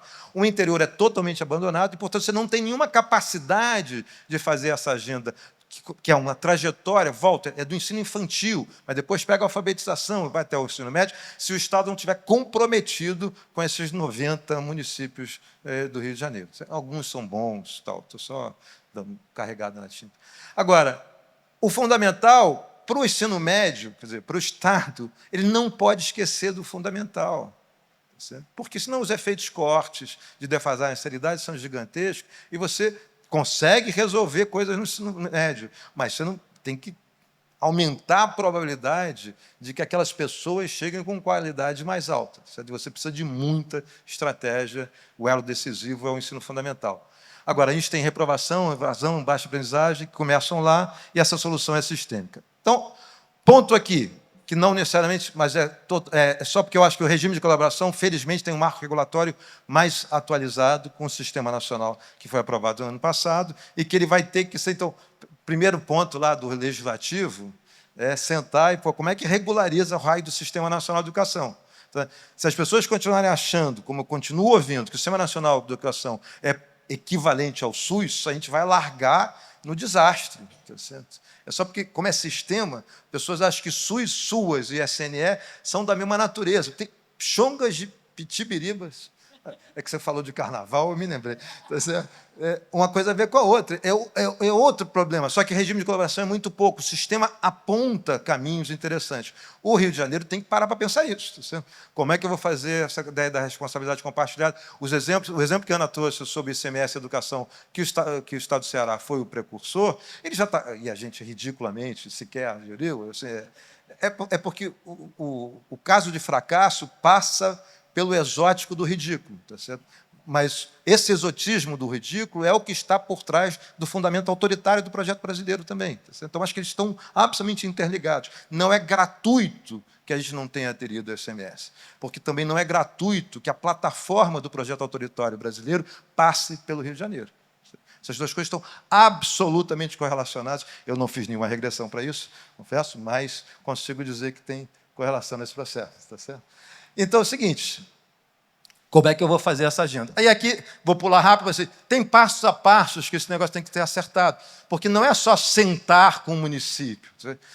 Quando você for fazer comissões bipartites, você vai ter que definir o sistema. Antônio trouxe isso, né? Júlia também. Qual é o sistema de incentivos? Como é que eu vou definir per capita? Como é que eu vou fazer priorização entre pedagógico, entre infraestrutura e recursos humanos? Tem toda uma agenda potencial que está oculta no debate educacional brasileiro, mesmo em muitos atores que estão falando, e a gente abriu um espaço oportuno, que foi o sistema ter sido aprovado no Congresso ano passado. Agora, a sua regulamentação, que será o truque da história. Pode, só para não esqueçamos, que a gente está em 26º, pode virar 27º, tá certo? Então o sistema pode piorar se a gente desenhar mal feito. Tá certo? O sistema mal desenhado pode aumentar a posição relativa positiva da cidade do Rio de Janeiro e de Niterói e piorar a desigualdade. Tá certo? Se a gente não prestar atenção para isso. Quando a gente for olhar para o VAR, se a gente não, que está dentro do Fundeb, e não prestar atenção sobre isso, você pode aumentar a desigualdade por inação. É muito curioso que você tem um instrumento que te permite ser proativo para reduzir alguns parâmetros de desigualdade, mas se você não for atento, tenderá a aumentar a desigualdade. Certo? Porque você vai continuar tendo os fluxos para aqueles que estão na parte superior, que tem que aproveitar, evidentemente, o Antônio está responsável, tem que aproveitar ao máximo, certo? Mas você não consegue regular como é que você faz a distribuição entre os mais vulneráveis. Eu tenho que correr, porque agora que vai começar a apresentação. Então, é o seguinte... Esse dado aqui é só fotografia do Rio, se vocês puderem... Então, se vocês tiverem alguma vontade de me acompanhar aqui, só o seguinte. Educação básica, tá certo? 11 mil escolas, 164 mil professores, 3 milhões e meio de matrículas. Então, aí o que a gente tem aqui? Vantagens comparativas. O Rio de Janeiro não é o Ceará, tá certo? Mas no ensino fundamental, só 0,1% da matrícula é estadual. Não está mais sob júdice. Isso está resolvido. Não tem mais. Por isso que o regime de colaboração é tão importante aqui. Aliás, regime de colaboração, é importante as pessoas lembrarem que não se trata só da rede pública. Certo? O raio do Estado que não pensa em rede privada faz besteira no processo intergeracional, um montão de coisas. Certo? Mas, então, não vou dedicar aqui. Agora, olha só, a gente tem 91% dos meninos com aprendizagem concluindo, tá certo, ali... perdão, não com aprendizagem, mas concluindo na idade certa. Tá? Quando a gente vai para o Fundamental 2, olha só, o Rio é 17% só da oferta. Vou pular aqui o outro, só para vocês compararem. Olha só, 17%, estão vendo aqui, canto superior direito. Certo? Anos finais, né, do 6º ao 9º ano. 17% da rede é estadual. Quando vocês... Isso é 3% no Ceará, mas eu não trouxe Ceará, mas trouxe São Paulo. São Paulo, 55% da oferta do Fundo 2 é estadual. Tá certo? E 18% do Fundo 1 é estadual. Do ponto de vista relativo, as suas condições comparativas, de vantagens comparativas, São Paulo, elas são piores. Tá certo? Para fazer a mudança no médio. Você volta aí para mim? Voltou. Eu voltei. Bem, e aí que interessa no médio, a gente tem esse volume aqui todo, vocês estão vendo, 74% da oferta estadual, e uma coisa que a gente não pode perder de atenção, 22% é privada. E privada, quando a gente está falando de 22% da oferta de privada, Júlia conhece muito bem, Antônio também, a gente não está falando da escola dos filhos ou dos netos de vocês. Tem uma certa confusão. As pessoas acreditam que seus filhos ou seus netos são representativos da escola privada. É um bestialógio radical. Não só não sabem, né, Júlia, o nome da escola pública que está a 300 metros da sua casa, como acreditam que a maioria das escolas privadas são parecidas com as escolas dos seus filhos. A gente está falando de escolas que agora já estão tão exóticas, já não é ticket médio de 6 mil, tem escola com ticket médio de São Paulo de 18 mil, eu não sei como é que está no Rio de Janeiro, mas a gente está falando de escolas com ticket de R$250. É disso que a gente está falando. Quando a gente faz essa agenda territorializada, várias escolas privadas de ticket baixo têm performance muito abaixo das já fracas escolas públicas. E isso é para o município também, né? Mesmo para todos os lados. Então, mas aqui a gente está no médio, e que isso é muito importante. Então, a gente tem que... O sistema estadual tem que pensar também as redes privadas e tem que passar a pensar, ou seja, que raios de loucura é essa que a sociedade criou uma visão do ponto de vista da sua reputação e da sua expectativa, que fazer com que os seus filhos estejam na escola privada, em si, é melhor do que estar na escola pública. Não é verdade para a grande maioria da oferta privada. E o setor público abriu mão de fazer esse debate. Se recusa a enfrentar isso. É óbvio, como está lá tão baixo também, fica difícil convencer. Certo? E o cara vai ver os filhos que estão nas novelas das 6, das 7, das 8, mudou, né? 7, 9, 12, meia-noite, sei lá que hora da novela. Certo? Então, eles estão achando que aquilo ali representa alguma coisa. Aquilo representa um percentual mínimo das matrículas do Brasil. Diretores, professores, alunos, e, obviamente, como todos, né, Júlia, Antônio e Ana trouxeram, tem que ter uma agenda muito estruturada sobre professores, muito estruturada sobre diretores. A gente sabe tudo o que eles disseram. O processo de seleção é legal, mas não resolve, quer dizer, não é suficiente. Eu tenho que fazer formação entre pares. Formação entre pares é uma coisa razoavelmente sofiscada. Certo? Os PDIs das empresas privadas, certo, são mais simples que os PDIs das empresas públicas. Certo? O setor privado tem um olhar extrativista sobre o processo público, porque acredita que os seus parâmetros de eficiência são suficientes para referenciar os parâmetros de eficiência do setor público. Isso é naívo, é ingênuo, por um lado, tá certo? E é perverso, por outro. Porque a parametrização de eficiência e de eficácia no setor público requer graus muito mais profundos para poder serem viabilizados. A implementação de uma política pública de qualidade, quando está pensando recursos humanos e infraestrutura no setor público, ela é mais desafiadora que o setor privado. A referência do setor privado, eu trabalho, né, faço essas coisinhas, brincadeira de gestão e tal, elas são importantes para dar referências, mas elas batem num piso que está muito distante de qual o piso profundo que eu tenho que entrar. Certo? Eu tenho que saber como lidar com isso. Tá certo? Ela é uma referência importante, necessária, mas eu diria, a privada, estritamente insuficiente para pensar a eficácia, eficiência e efetividade. O efeito perverso, evidentemente, é que a maioria dos gestores públicos, cada vez menos, felizmente, mas ainda são a maioria, acreditam que não é necessário ser eficaz, ser eficiente e ser efetivo. Portanto, você está comparando laranjas com bananas e você devia estar pensando em abacaxis.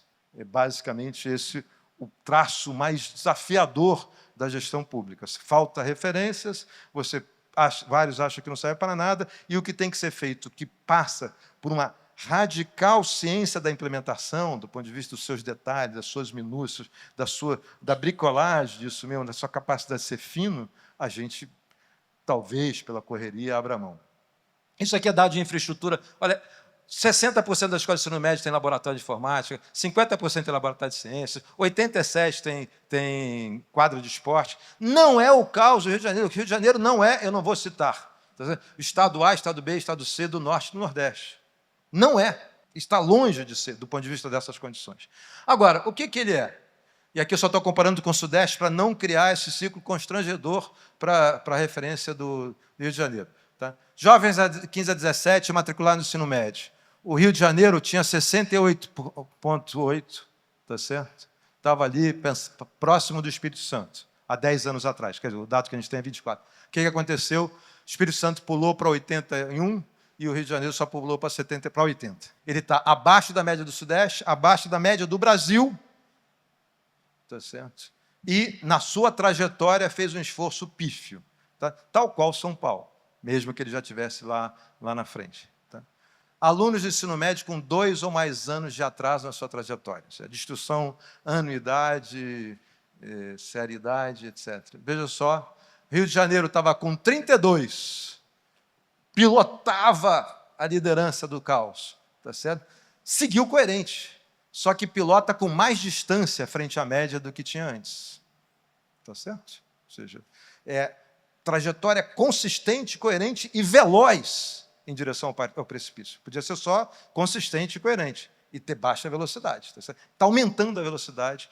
Vocês sabem que defasagem em seriedade é o maior preditor de abandono escolar e, evidentemente, o maior preditor de performance de aprendizagem ao final do ciclo de escolaridade obrigatória.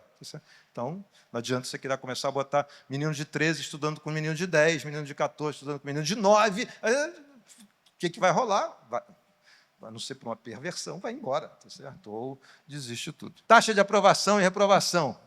Reprovação no Rio de Janeiro era 13,7, abaixo do Espírito Santo, tá? Igualzinho a Minas, tá certo? Ali também, 2014, reprovação só, perdão, aqui, ó. O que aconteceu? Minas Gerais tomou conta de si, Espírito Santo tomou conta de si, caíram, e o Rio de Janeiro caiu nada. Está com 11,2. A taxa de reprovação é mais do que o dobro da média do Brasil, que é a média do Sudeste. E a reprovação, em regra, tem essas contas. É óbvio que você tem que reprovar algum contingente, esse número é misterioso, mágico. 2, 3, 4, isso depende, é contexto orientado, depende de alguma coisa, mas a taxa dessa natureza só tem como implicação desaprender e evadir. Certo? Eu vou aumentando essa defasagem, certo? E vou piorando. Isso não tem nada a ver com ciclo de aprovação automático, como o Antônio trouxe e tal. Certo? Agora, o que a Ana trouxe? Fotografia. Estamos lá, estamos igualzinho ao Rio Grande do Norte, é só porque na terceira casa decimal ali, tá certo? Mas não tem problema, é sempre assim. Agora, perdão. E lembrem que, vou fazer a propaganda só pela coisa, não é uma Brastemp isso aqui, né? Não é uma Brastemp. A liderança está ali chegando a 5. Não é isso que a gente quer do país.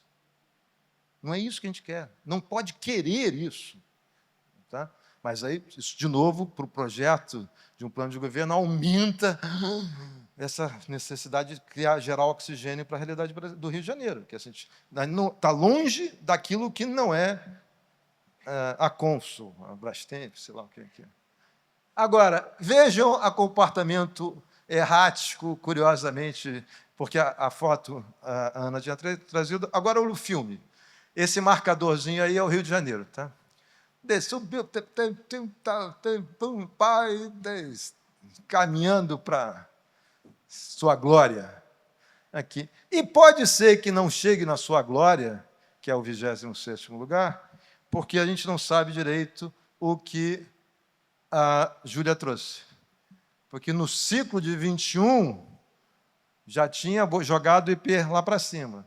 Caiu de novo. A depender do decreto, vocês viram lá o número dela, um montão de noves, mas tinha algumas, um montão de noves. Tá? A depender, pode ser que esse aqui, IP, é o fluxo, tá certo? Pode ser que volte a subir de novo, e do ponto de vista relativo, pode ser que não saia dessa posição, até melhor, é na posição do IDEB. Isso mas ele progrediu relativamente mais, né? É só isso que importa, né? Ele pulou de 79 para 93. Ele podia ter pulado para 86. Se ele tivesse pulado para 85, 86, ele estaria aqui nesse meião, tá? É meio isso. Agora, vejam, esse indicador é mais assustador. É muito, esse número, essa letrinha aí, é a aprendizagem que faz só uma média ponderada do primeiro, segundo, terceira e quarta série, tem vários estados que ainda tem quarta série, do ensino médio. Tá? O que é manipulável, então, um pouco importa aqui agora, mas assim, o que interessa é o seguinte, olha, tá vendo? Chegou num nível razoável, lá em 13, e cai, está enlouquecidamente desejando cair. Tá? É esse o sentido do fracasso que a gente tem. Agora, ensino integral.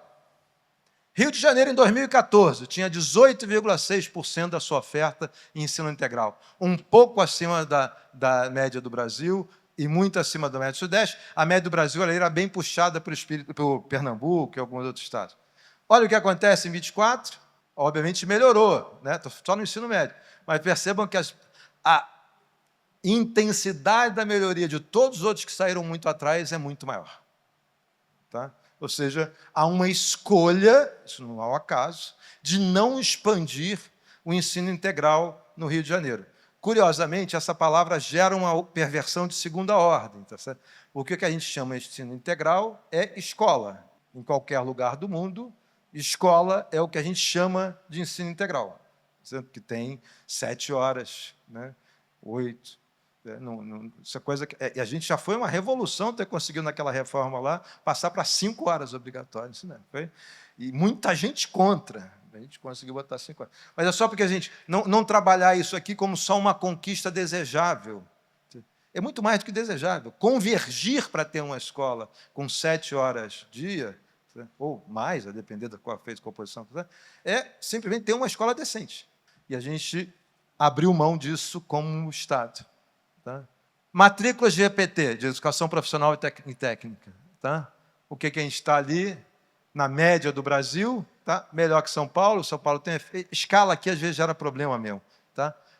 Minas e São Paulo é realmente difícil, tal, mas agora o Espírito Santo conseguiu, e aí eu devia ter trazido a evolução. E a evolução do Espírito Santo que mais importa, tá certo? É que vai para 36, mas saindo de um patamar abaixo de 7.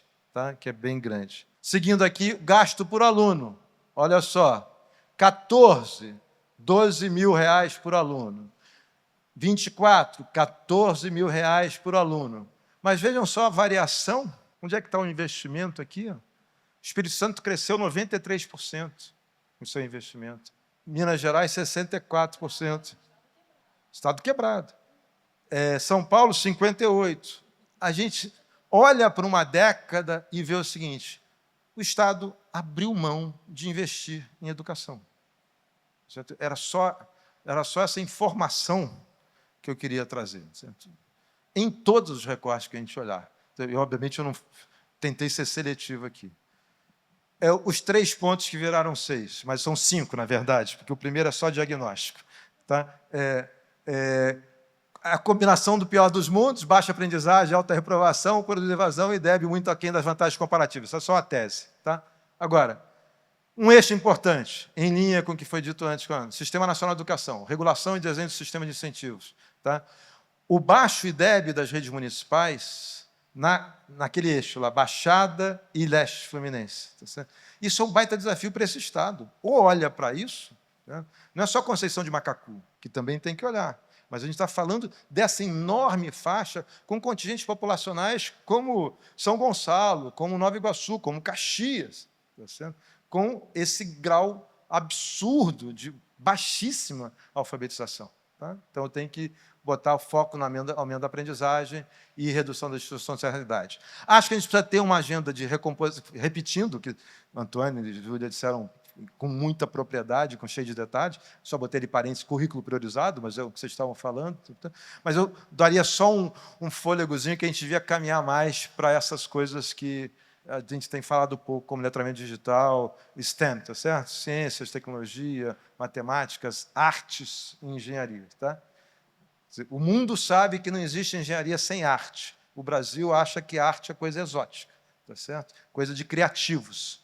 Certo? Que também é, evidentemente, mas arte é fundamental para desenvolvimento de fronteira do pensamento cognitivo, sobretudo com a aceleração de arte generativa. Certo? Esse processo mudou. Aquilo que era complementar virou crucial para ser alavancador desse desenvolvimento. Expansão acelerada do tempo integral e do ensino profissional e tecnológico, né? Como eu disse no início, e quando assegurando também a transição para o ensino superior, ou seja, uma meta é 100%, primeiro 100% dos meninos concluindo, na idade certa. Tudo bem, podemos ter uma transição, vai chegar lá 97%, não é um problema, mas quase todo mundo concluindo na idade certa, com aprendizagem adequada, certo? Que é dois grandes desafios que estão lá no pedagógico, mas são insuficientes. Porque a gente tem que ter essa responsabilidade do ponto de vista dessa política pública universal, que é endereçar da educação para o mundo do trabalho. E tem 2 endereços únicos, não tem 3 endereços. Ou a pessoa faz formação técnica profissional, ou a pessoa faz educação superior. Qual é o terceiro? Vai virar Steve Jobs. Legal. Aí você bota lá uma startup para meia dúzia de 3 ou 4, que vai ser 0,001%. Tira esses. Temos que tirar esse imaginário de que o empreendedorismo do Brasil, esse empreendedorismo da classe média alta, tá certo? Com herança, rica, formada em grandes universidades, que vai gerar um retorno incrível. Isso é um delírio completo, é uma falta de referência à realidade absurda. Certo? E a nossa questão é a seguinte: mesmo que alguns empreendam, eu preciso garantir, se estou responsável pelo ensino médio do Estado, que todos os que concluem o ensino médio tenham concluído ou o ensino técnico profissional ou tenham passado para a universidade. É 100% daqueles que concluem. Qualquer coisa menos do que isso não é baixa utopia, é mediocridade. Tá certo? Então, tem que fazer isso. Obviamente, aqui, eu, em outro ambiente, estaria falando só sobre essa linhazinha verde, tá certo? Estratégia de gestão e liderança orientada para resultado de aprendizagem para todos os estudantes, alavancando as vantagens comparativas. Isso vai passar por tudo que foi dito aqui. Lembrem que, só um detalhe, o início da decadência do IDEB, do ensino médio, começou com uma decisão que foi acabar com o sistema de avaliação próprio do Estado. Esse foi o deflagrador do processo. Tomou-se essa decisão soberana, sob pressão de algumas forças, tá certo? Se decidiu, não vamos ficar só com a avaliação bianual dada externa pelo governo federal, e a gente não vai medir. A partir disso, tudo que tem a ver com gestão vai-se embora, porque eu não consigo medir nada, quando eu não meço nada, eu não sei o que está acontecendo, como eu não sei o que está acontecendo, tudo que eu faço é em função da minha boa vontade, do meu achismo, tá certo? Das minhas unidades inspiradoras cósmicas ou eclesiais, sei lá, mas não tem nada a ver com evidências que a gente está falando. E a última coisa que eu acho que é importante, e aí está no registro, Guilherme e Eloy, do que eu talvez faça para a ideia da utopia, se vocês quiserem, mas é o seguinte: a gente não faz essa discussão a sério no Brasil, menos ainda no Rio de Janeiro. Equidade sem excelência é clientelismo, paternalismo. Excelência sem equidade é a falsa meritocracia que gera ilusão a partir de 1% da população. O 1% que tem mérito, chegou no topo da distribuição de renda, crê que a sua meritocracia o fez lá estar. Ela contribuiu, mas ela é estritamente insuficiente. O nosso desafio é que a gente ainda segue num registro, que é um registro de século atrás, mas certamente de décadas atrás, como se essas coisas fossem antinômicas, como ou tivesse subir a barra ou garantir com todo mundo. Isso é o passado, e aí eu vou fazer a mesma remissão que eu fiz anteriormente para outra questão. No cenário de inteligência artificial generativa, se a gente pensa em humanizar essa sociedade a partir de referências democráticas, eu tenho que dar conta de fazer com que essas 2 barras subam em simultâneo. Só vou ter educação de qualidade, se ela só será de qualidade se ela for para todos, mas ela tem que ser para todos com um nível de excelência muito alto. 5 é nada. Perdão, eu ia falar uma coisa que eu estou gravado, eu não posso. É nada. Então, tem que mirar num projeto de 2 décadas, dizendo assim, como é que o Rio de Janeiro, e assuma essa responsabilidade, vai liderar o processo. São Paulo não quer liderar o processo. Não quer. Desistiu, mas desistiu historicamente, não vai fazer mais. Não tem como. Então, pode ser que a gente faça essa coisa de liderar, mas quem quiser liderar o processo? Os níveis de aprendizagem de todos têm que subir muito. Evidentemente, isso implica uma coisa chave, para concluir, que o piso sobe de uma velocidade muito alta e você não põe nenhum teto na parte superior. Aumentar a desigualdade em si não será um problema. Só deixa que essa frase tem... Quanto mais com a minha história, essa frase tem que ser muito bem pontuada. Se vocês publicarem só essa, eu vou negar. Tá certo? Mas por que eu estou falando em si? Porque eu tenho que fazer uma coisa assim, os pisos têm que ser altos. Quem está na base da distribuição de aprendizagem, de renda, isso aqui, tem que aprender muito mais do que aprende hoje. Mas eu não posso criar o outro efeito perverso dessa visão antinômica, quer dizer, para fazer isso, eu tenho que segurar o teto. Ao contrário, explode o teto. Se 1, 2, 3, 4% todos forem ganhar as Olimpíadas de Matemática globais, melhor assim será. Tá certo? Então, eu tenho que ter o olho nas duas pontas. Eu tenho que deixar quem está criativo e que tem capital social e que conseguiu, de alguma forma, compensar a sua falta de capital social e está disputando a liderança da aprendizagem, esses caras têm que crescer. Esses caras têm que estar perto do, se a gente pegar só em números, tem que estar perto do 10. Eu tenho que ter uma percentual muito grande de pessoas, de estudantes, lá 9,7, 9,8, 9,9. A média de competição do Enem para a medicina tem que subir e não cair. Tem que trazer mais notas para chegar na medicina. Mais altas. Eu tenho que saber muito mais. Mas a pedagogia ela tem que dobrar. Corte de 410 pontos para a pedagogia é ridículo. Eu tenho que pular para 800 e pular a medicina para 1.000. Estou aqui. Catastrófico. Tá certo? Bem, é isso, desculpa, e por isso é a democracia.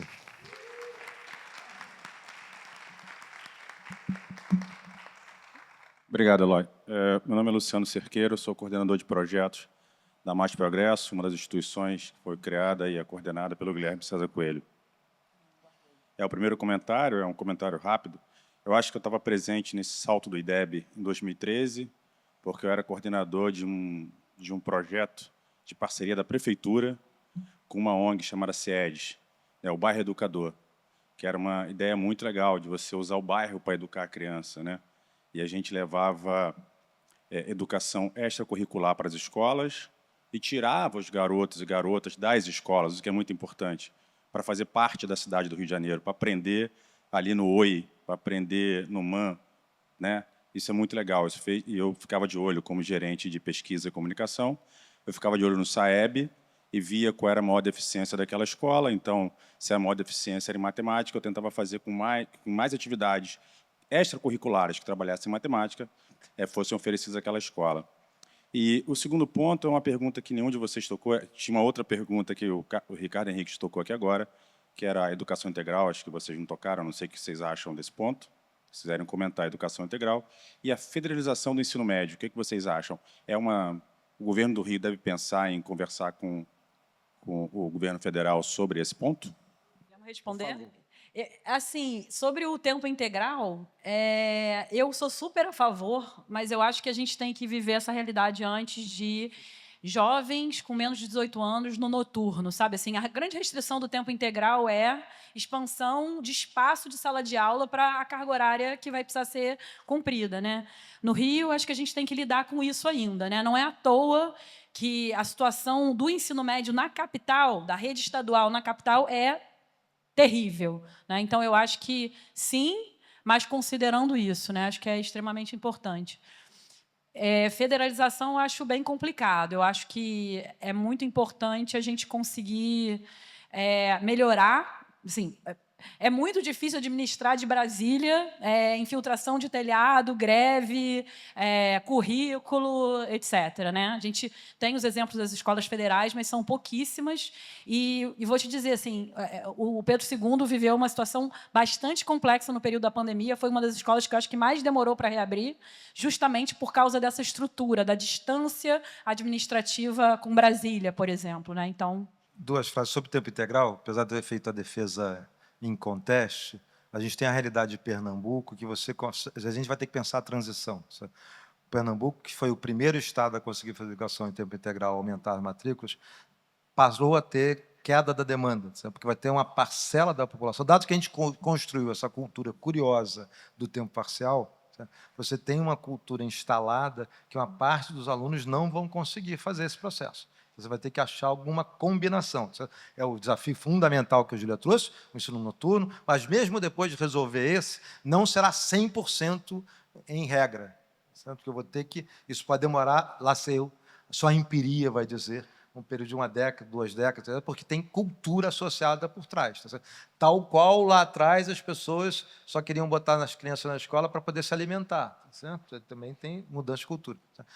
Sobre a proposta do Cristóvão Buarque, que a intenção do Cristóvão me parece muito interessante, tá?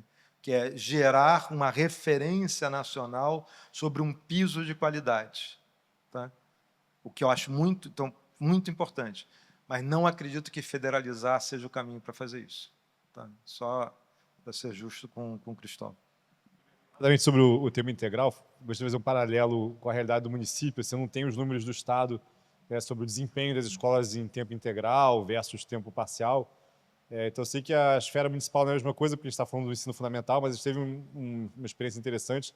Assim, a gente vem expandindo, né, bastante tempo ofertas de ensino integral no município e hoje somos a 3ª capital em termos de alunos matriculados em tempo integral.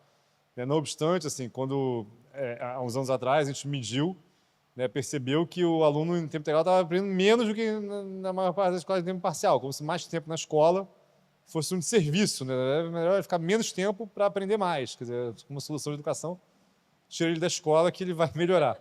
Então, assim, de fato, precisa entender o que está ofertando, né? E aí também pode ser um pouco polêmico isso, mas, assim, as eletivas, os projetos integradores são extremamente interessantes, né? Tem um protagonismo ali juvenil, mas se esse negócio não estiver muito bem amarrado, não dá resultado, né? Então, está tirando tempo de matemática, português para coisas que não estão dando resultado, ou porque não estão sendo bem pensadas, né? Ou porque, né? Então, assim, no município. Por isso que a gente, né, tem que, essa coisa de você, qual é o Ricardo falou do STEAM, né? Ok, qual é o STEAM, qual é o teu modelo, o que você está propondo, o que funciona. Assim, é importante, você agora tem que ter escala, veja, não pode ser a escola de excelência que você tem ali, né, que é a joia da coroa da sua rede, ou que tem 3, não, né, tem que ser em escala.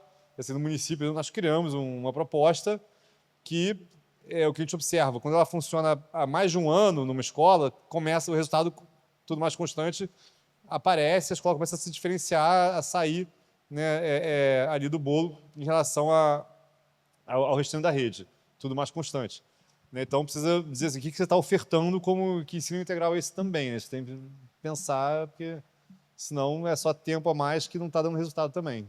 Por mais que um tempo a mais seja importante. Mas... Só trazer essa visão do interior, né, dos municípios, eles não têm condições de implementar um ensino integral do jeito que ele é pensado corretamente, como você falou, que dê resultado sozinhos.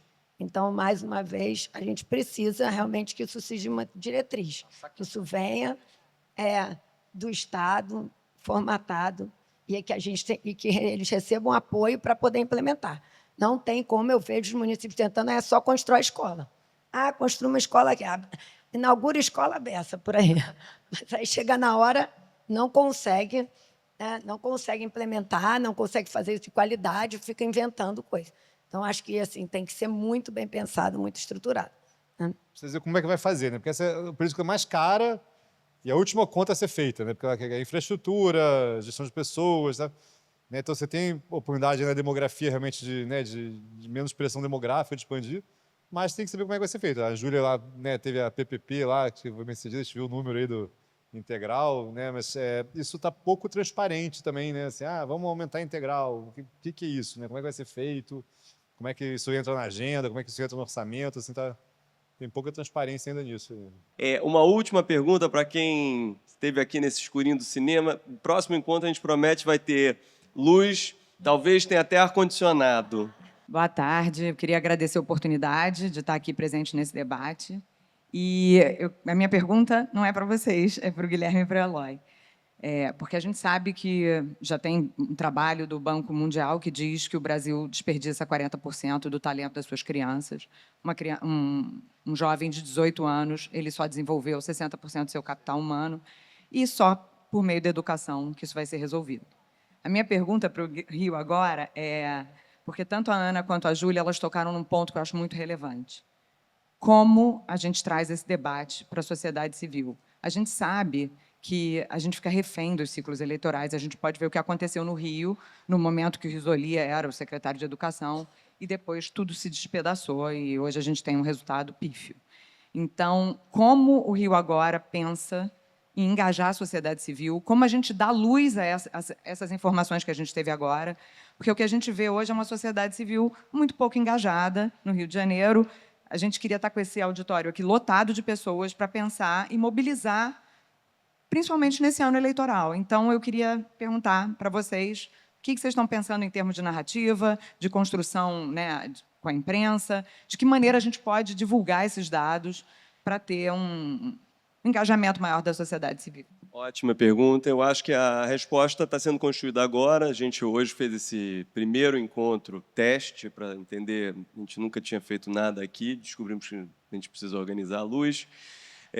Eu acho que a resposta é através de especialistas e de literatura, de estudos anteriores, dá muito tati-bitate para candidatos ao governo, mas também ao legislativo, né, federal e estadual, como resolver isso, porque é possível. Eu estou aqui anotando trechos, e vários dos trechos que eles falaram, é sobre, olha, é possível, foi feito, Piauí está funcionando, o Rio de Janeiro já fez. Quer dizer, eu acho que não tem custo político em não fazer. Então, a gente tem que facilitar. Eu acho que a gente, como sociedade civil organizada, a população talvez não esteja ligada em outras coisas, mas eu acho que a gente pode ajudar a que essas transformações que são possíveis sejam, de fato, implementadas. Então, que a rioagora.org se dedicará nos próximos 6 meses é transformar o máximo da inteligência destes especialistas em um máximo de pragmatismo, um máximo de capacidade de implementação, objetivos e resultados chaves. Como é que faz isso acontecer? É possível acontecer. E a gente sabe que o Rio de Janeiro é uma janela, é um alto-falante. Então, tudo que for feito aqui por qualquer candidato que é eleito aqui, seja para o executivo quanto para o legislativo, qualquer pessoa que participar de uma construção positiva, transformadora no Rio de Janeiro, terá um palco nacional. Então, eu acho que nós, sociedade civil organizada, pessoas interessadas aqui presentes, que estarão nos próximos encontros, quer dizer, a gente tem que argumentar por isso. O Rio de Janeiro é o maior palco do Brasil, então vamos brilhar aqui, porque isso vai nos levar muito além, todo mundo. Então, talvez essa seja uma resposta possível. Vamos respondendo essa pergunta a cada encontro. Nosso próximo encontro é dia 9. Mas eu acho que é isso, pessoal. O Gui falou tudo. Pelo menos o que eu tiro daqui é que os problemas são claros e as soluções não são de outro planeta, né? Parece que é feijão com arroz bem feito, não é? E aí, para a gente conseguir fazer isso, agora é um esforço de mobilização, organização, que é o que o Gui falou, e mobilização. Então, se vocês gostaram, chamem os amigos para os próximos encontros. Se não gostarem, chamem os inimigos, não tem problema. O que importa é a gente juntar essa turma toda e mobilizar e pegar essa massa crítica e colocar isso em ação. Não é? Vamos encerrando aqui o último para a gente ir, que já ultrapassamos o horário. Eu quero só aproveitar e trazer um outro elemento aqui que talvez possa contribuir para a conversa. Meu nome é Beatriz Luz, eu sou presidente do Instituto Brasileiro de Economia Circular. O nosso debate é em prol de uma nova economia, de uma nova sociedade, de um novo modelo econômico. Então, eu gostei muito da fala do Ricardo, da Júlia, como todas aqui, e esse é um momento muito relevante, porque a gente está debatendo um novo modelo de mundo, de país, o Rio do futuro. O que é o Rio do futuro?